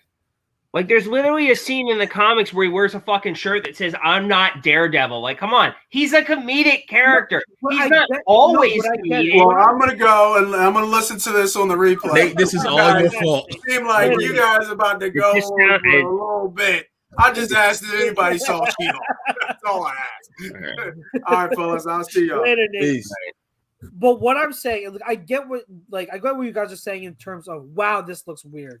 Anyway, I get what you guys are saying because, like, I'm not saying it's not comic book accurate. It's not.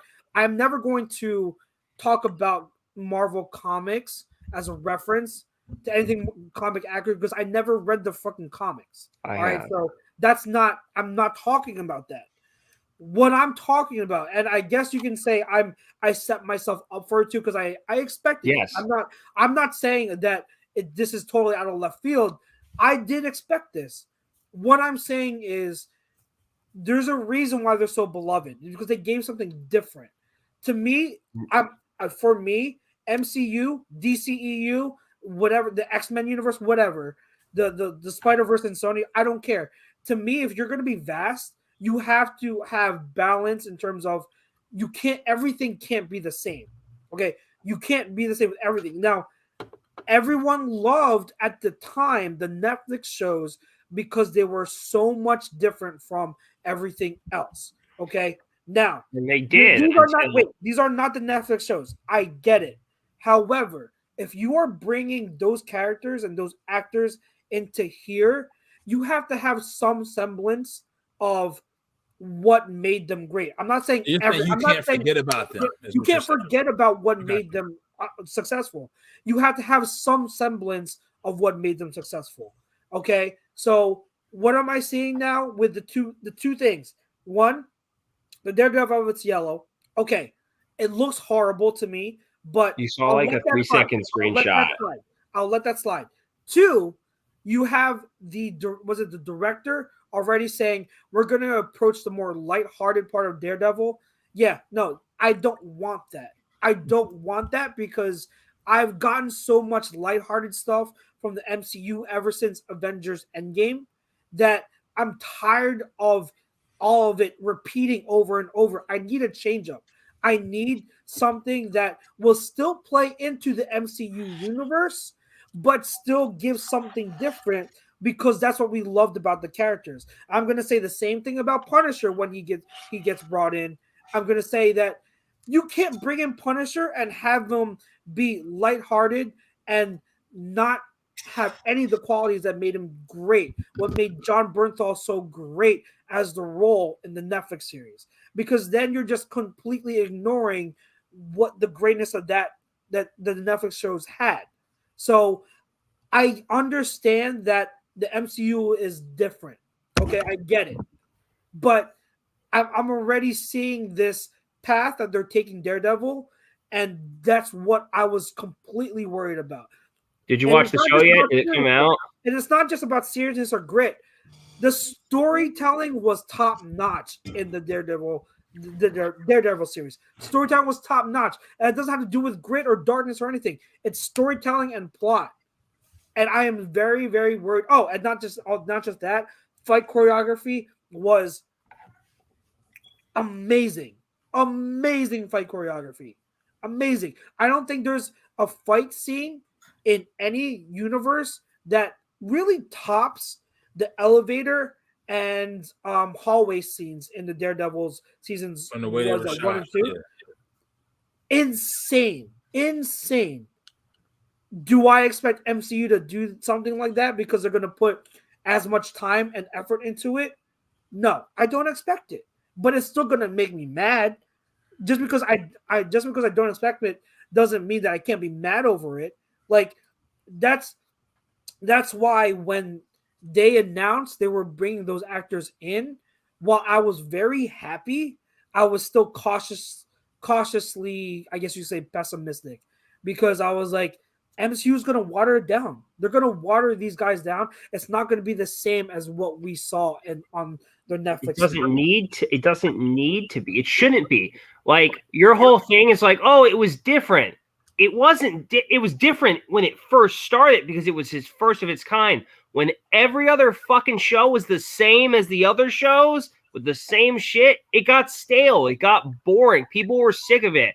When they first started doing it, they're like, oh my God, this is really cool. This is edgy. This is different. This is unlike the MCU. But when every other fucking show in that universe was the same fucking show, just with different characters, people were bored with it. Like, it was just the same stuff over and over again. Yes, nobody was watching Daredevil. And it hasn't. Season 3 happened. Nobody was watching. Yeah, they were. What are you talking about? People watched it. Nobody was watching by that point. And I'm talking about. I'm not talking necessarily about Jessica Jones or Iron Fist or Luke Cage. I'm talking specifically about the best properties they had, and I'm talking about Daredevil for all his seasons and for Punisher. Those were done masterfully. I wasn't a huge fan of the other series, especially Iron Fist. Like, I still no. So I'm not talking about those properties, those shows. I'm talking about Daredevil and Punisher. They were done perfectly because the characters matched what they were doing, and the storytelling was near flawless in those. So the new storylines, so the storytelling in the new series can't be good, is what you're saying. What evidence do you have? Play devil's advocate here. I think Chucks is worried that they're going to lose that, but I've been waiting. The one thing I will say that should give you hope that they're going to keep some sort of tie to what that Netflix series is when they introduced Kingpin. You can't have a lighthearted Daredevil if they didn't change Kingpin that much. They didn't change him that much from the Netflix series. From what we saw, find the light in that hopefully they'll keep some sort of attachment to that, and they just show that different lighter side, but they don't forget about his darker side. That's all we can hope for, honestly. Yeah, that's a valid point, and that's what I'm talking about. Like, what they did with Kingpin, you can tell it was a little bit less serious because of the tone of the show, but the character itself stayed. He stayed, like the character itself stayed, and I was okay with that. Now, when we go forward with Kingpin actually being a villain in the shows, we'll see what the storyline is going to be. And I said in my original rant, I didn't like. I'm not expecting the storytelling to be horrible. I'm just saying that's another aspect that I hope they nail and don't forget, because the storytelling was near flawless in both Punisher and Daredevil. And I want that. Like, I want that because a lot of the times, and Pete, we've said it ever since Endgame, all these things that the MCU have been putting out has been severely lacking, whether it's lighthearted or not. Yep. It's been really been quote unquote ass. Really. Everything you're talking about, if you like that, if things continue how it is, you're just gonna become a DC fan, because that's what not in the fucking slightest. No, not talking about you. I'm talking about Chuck's. If you talk about everything from the scene he talked about with how it was shot with the hallway and the elevator and Daredevil. Yeah. Go back to the Batman scene. There was fighting and lights was flashing. Yeah. You didn't see anything. That's what he caters to. I loved it as well. I'm saying I can do the lighthearted shit, but I get it from the standpoint is like how Pete was saying the comic books. So for Chucks who didn't read the comic books, his first iteration of Daredevil outside of the Ben Affleck trash movie was what we saw on Netflix. So that's his first iteration. That's his first remembrance.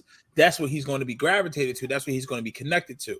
So now they had the chance to expound on that and garner some new people, and then you can kind of bring those Netflix people over with you. So, but these MCU's been ass ever since Endgame.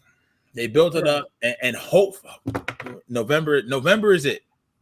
If they ever had a time to strike while the iron is hot, because people emotions is fucking rare. When it's Chadwick Boseman shit, some people on this side of the fence, some people on this side of the fence. Black Panther 2 is it. If you can't capitalize that, I don't know what's gonna happen. Yeah, it's gonna make $1 billion easy. Like, it's not even gonna be. It'll make money. It's gonna make so much. It's gonna make so much. Yeah, you're right about that. I want to see, for me, I don't mind lighthearted and fun stuff. I don't it's balanced. Like, to me, I need a little bit of everything. Like, I can't sit there and watch all my superhero movies be like The Dark Knight or like the Batman. Like, those are great. I love that, but I also need, like, hey, Ant-Man, Guardians of the Galaxy. I love those movies too, because the way that the comedy and comic relief and light tones were executed in those films were awesome. I loved Guardians of the Galaxy. I loved it. So it's not the fact that, like, hey, like, I don't want any lightheartedness in Daredevil. That's not my argument. I'm not arguing that. I'm saying, like, this is already trending towards them not using what they already had successful with Netflix and taking that, like, hey, people love Daredevil because of this. Let's use some of it. They love Punisher because of this. Let's use some of it. And again, like, when Moon Knight came out, people were like, oh, watch, this is a sign that MCU is going to have more violent fight scenes and more intense fight scenes in it, and it's going to be a good sign for Daredevil. Hell no. Moon Knight was ass. Moon Knight there was nothing like what people expected. So yeah, I think that Moon Knight was like my first sign of, like, oh, I don't know. I don't know about Daredevil, because I was hopeful up until I saw Moon Knight. I think they were just trying to do something different with Moon Knight, and it just didn't work out, which is fine. But it's just like Daredevil's whole character is someone who's actually, like, read his books.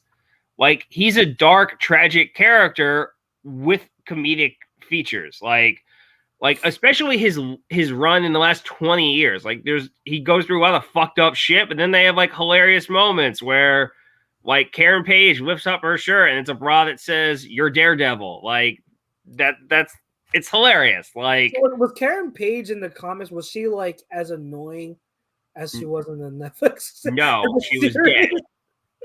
She was what? She was dead.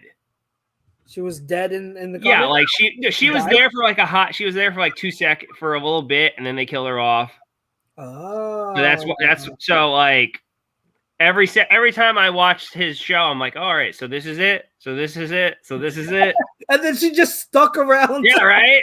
Well, John Befferall's this is my opinion. John Befferall's the only fucking reason that happened because everyone wanted them to fuck.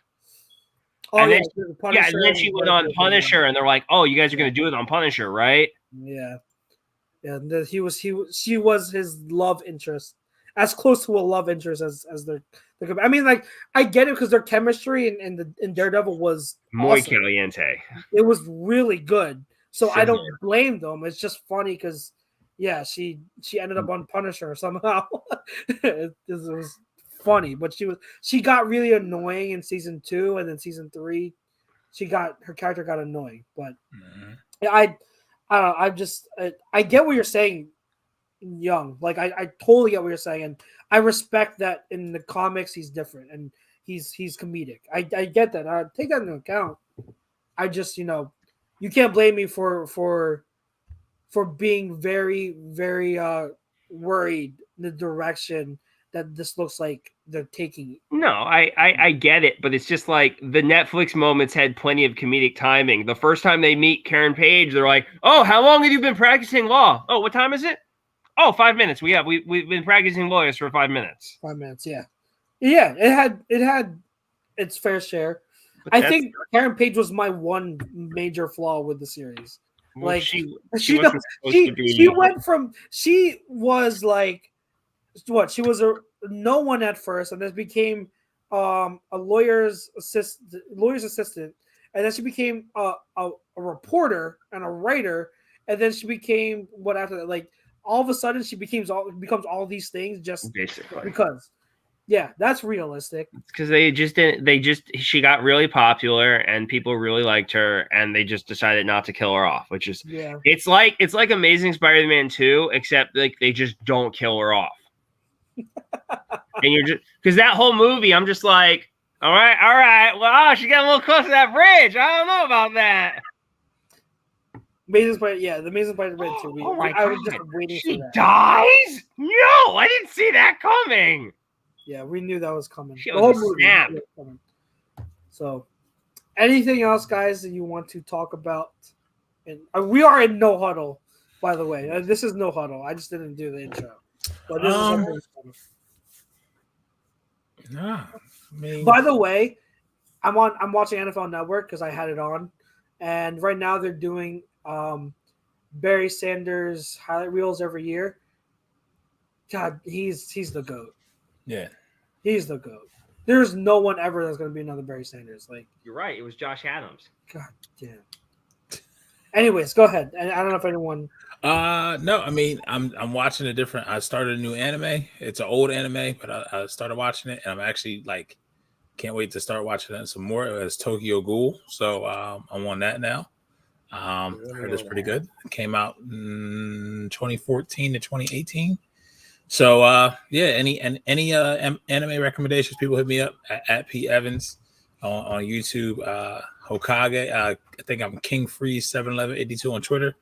Shoot me your recommendations. That boy Freeze on IG.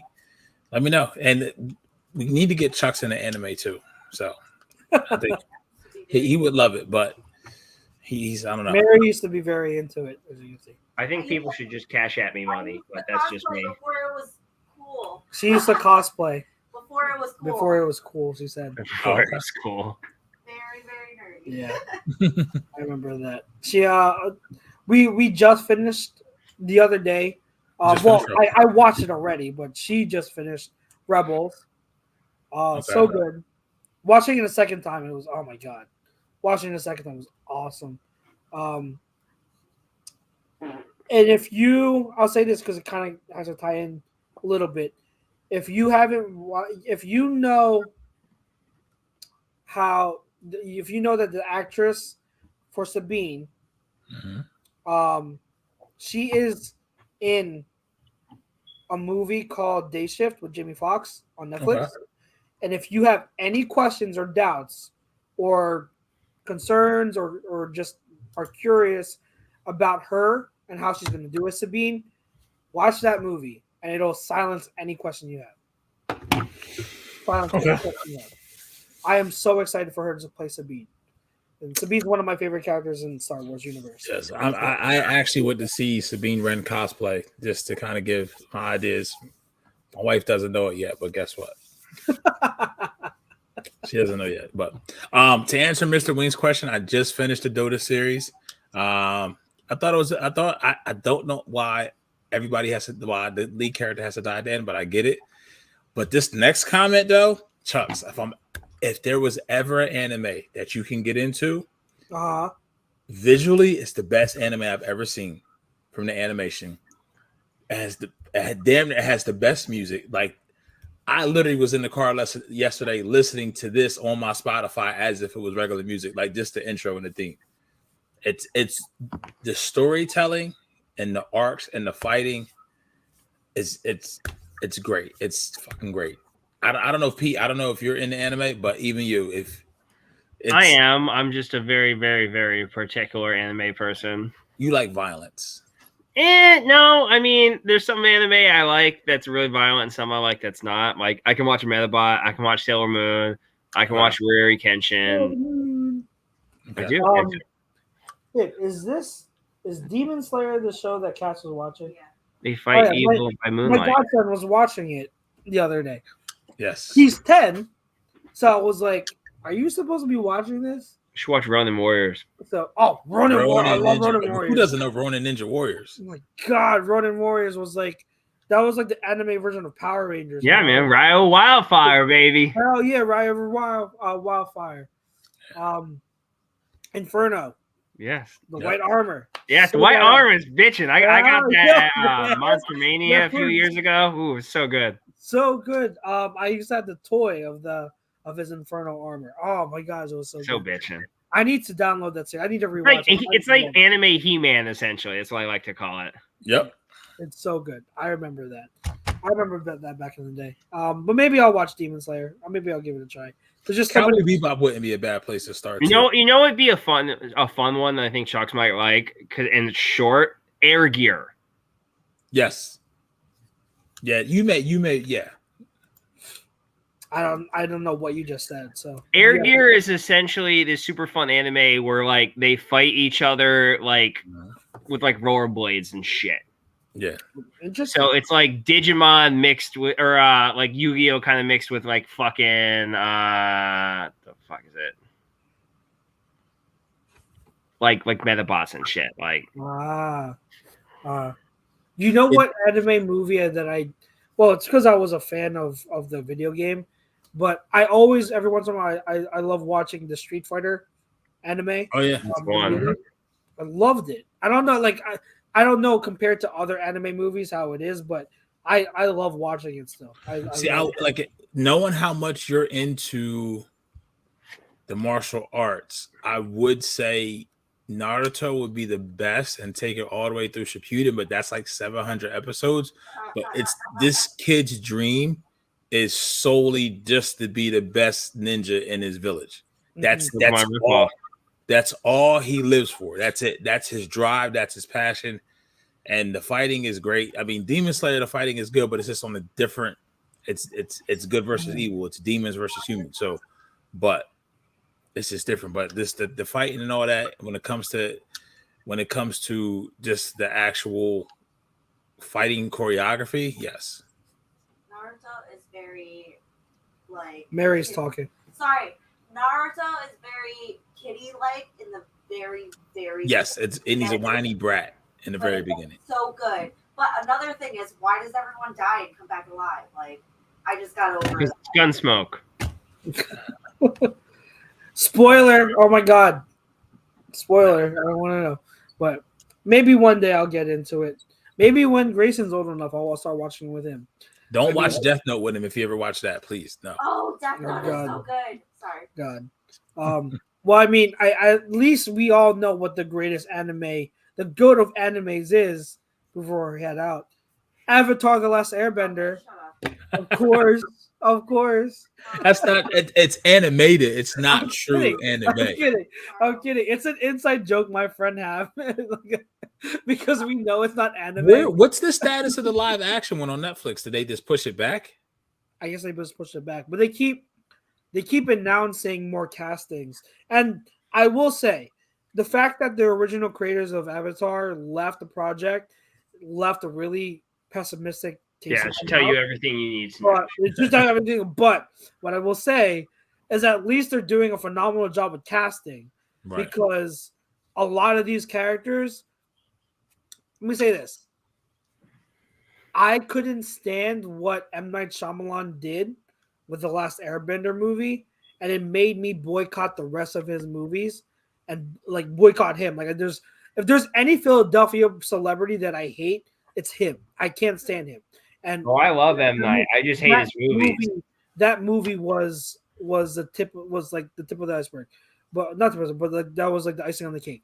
But they robbed the castings for this Netflix thing coming out, total opposite of that.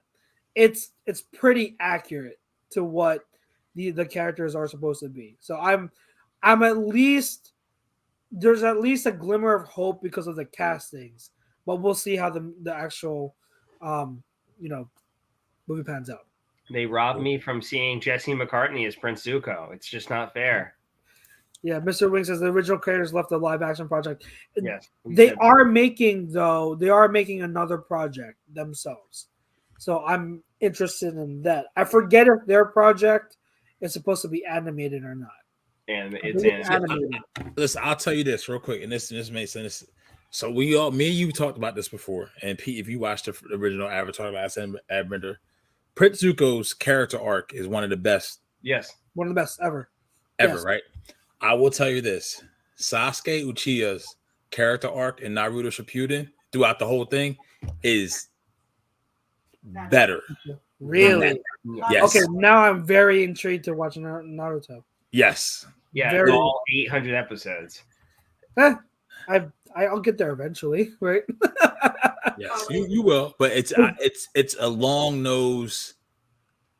He's along those lines, and then he comes, and because it's still going. That's the problem. Like it went from Naruto to Naruto Shippuden to Boruto, which is Naruto's son, and Sasuke's in that one. So it's not stopping. It's not so, but. He had 900 episodes. Of course, he had character development, and there's a lot of filler shit. But I'm telling you, there is episodes within the shit that will have you cry. That's like talking about a soap opera character. It's like, you know what? He really had a long development. I said, yeah, he's been on the same show for 40 fucking years. Like, but Zuko, that was like almost 75 episodes, 80 episodes. No. It's not even the same fucking comparison. Just saying. No, I don't know why they stopped it either. Like they should have just kept getting Avatar the last. I didn't need Korra.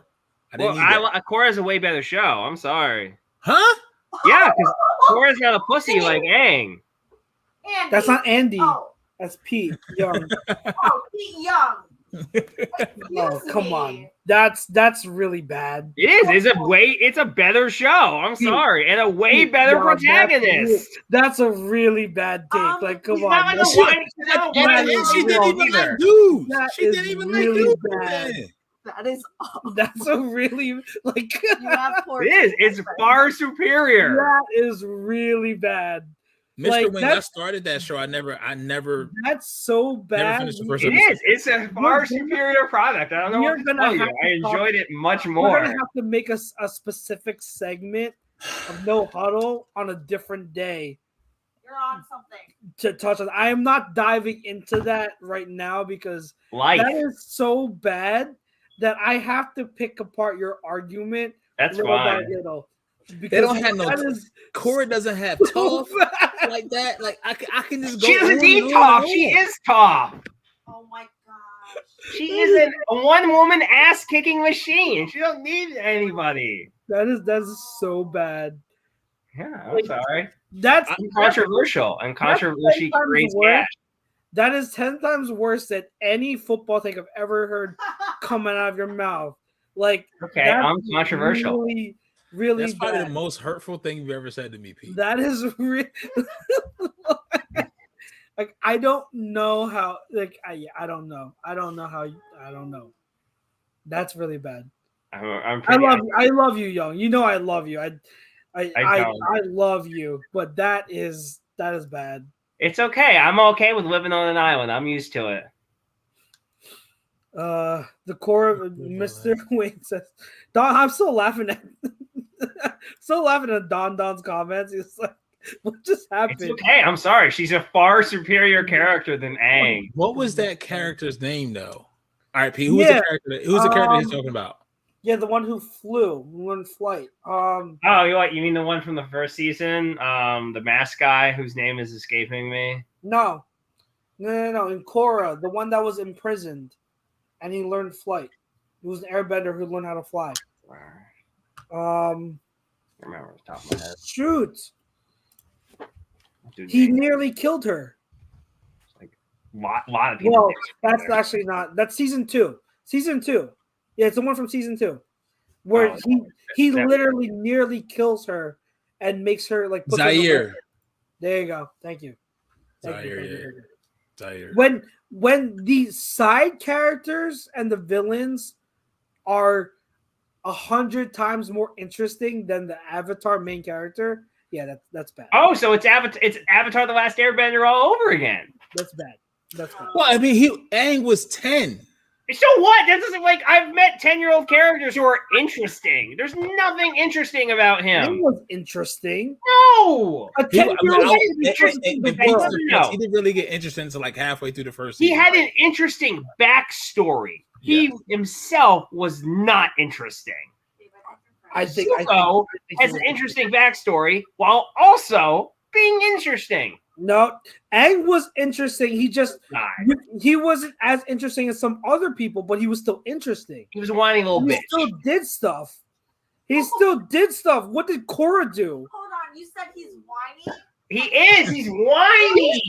10 years old. And oh, God. We're just making excuses for everyone. Korra is much more whinier. Korra has actual things to complain about. Korra is a female, so the character is. Okay, Pete, don't get yourself in. It's not fair. I'm not. I know I'm teetering on a line. I'm 10. My God, this is bad. Yeah, we have to dive into this. We have to bookmark this topic. I'll say this about Legend of Korra. It was way more internal drama and double crossing in Korra than it was. That's the thing. The original Avatar Last Airbender, once you got on the team, you was on the team. That was it. They had one singular focus. One switch up, and that was it. With Korra, there was everyone was switching up every other 3 episodes. He was switching up. She started batting for the other team by the end. The ultimate switch. Don't let Nickelodeon hear you say. But what I will say, my big macro issue with Korra, the Avatar character, I think she did more harm than she did good. To the Avatar. To the Avatar world, yeah. You could argue the same thing for Aang. You who told me about didn't a new book just come out about the Avatar after her? Yes. Yeah. Okay. Yeah. I think the impact that she had was more negative than positive. So I mean that is true because the cycle was about to end on her watch. It was a wrap. The cycle did end on her watch. One could argue if Aang didn't try and run away like a little crybaby, then there wouldn't have been a. But did he fix it? And in doing so, he did a lot of good in doing so. You could say that his one mistake ultimately worked out for the best because it ultimately did much more good in the end. So millions of people died because of it, but it's all good. Did millions of people not die in Korra? Stop. So remember the first season. Apart so many arguments. One thing I just realized is in the first season of Korra, the dude took away the bending. Aang was the first one to do that. I just want to say that he was the first one to do that. Fire Lord Ozai at the end. He took his bending away. So. Now, when you say harm, obviously, I still think Korra did more harm, but Aang is not without fault because he came up with a technique to take somebody's bending away. No, but he did. But the thing is,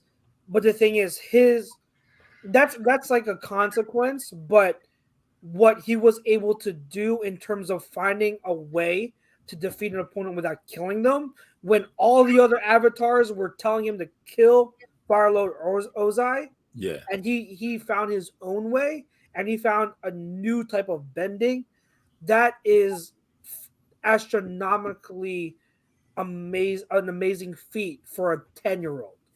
So Yeah. I'll say that there's going to be, when you have impact like that, you're going to have consequences to where people are going to always try to take what you did and use it for evil. But it's kind of like the reverse of, or similar thing when it comes to blood bending. You had what's her name? The waterbender chick. Eng's wife. Katara? Katara, who was tempted by the bloodbender, right? Mm-hmm. But she chose not to go that route.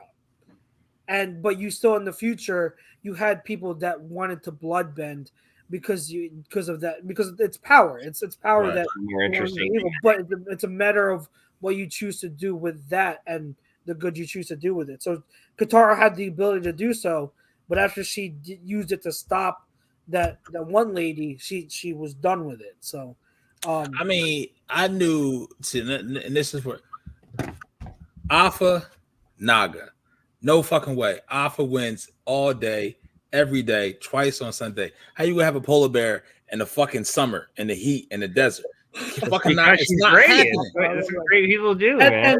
And can I the best part of the Yip, come on, bro. Like the best part of the Korra series, the best part was Toph. Toph is one of the best characters. Oh yeah, she's hilarious. Fucking in the whole universe. I like how Aang's just a douchebag dad in Korra. I think that's hilarious.